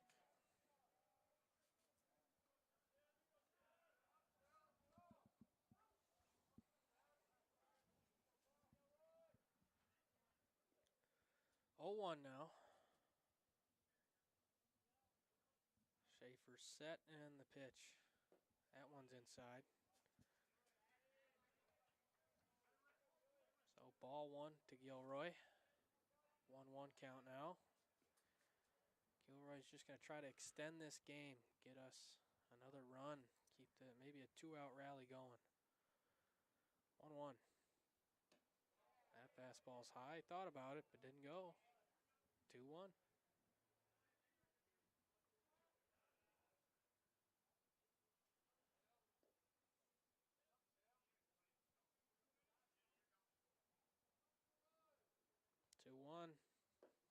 Swing and a miss. He went after the breaking ball, didn't get it. And the Pointers are down to their last strike today. 2-2 count, 2 outs. Runner at first and third. Schaefer is set. Here is the pitch. Popped up. First baseman's calling for it. And he's got it. Dubuque wins the game with a final score of 20-8. 23 hits from the Spartans. And an offensive barrage just couldn't be stopped. Fans, thank you for attending today's game. Please. Yeah, I don't know. This was just a tough game to watch. It seemed like it was going to be a very good game from the beginning, but once the Spartans got things going, it was all over for the Pointers. Yeah, it was a crucial 4th and 5th inning for Dubuque to stop the Pointer offense, and then it just unraveled from there. The 7th, 8th, and the 9th, they combined to score 10 runs. 10 runs. So, you know, the pitching staff just didn't get the job done today. You know, offense provided eight runs, couple home runs, but they just couldn't get the job done. Just not the best game of the year for the Pointers. Not a way to go out on your home field. I have to agree with you. Tough way for the seniors to go out, but Yeah.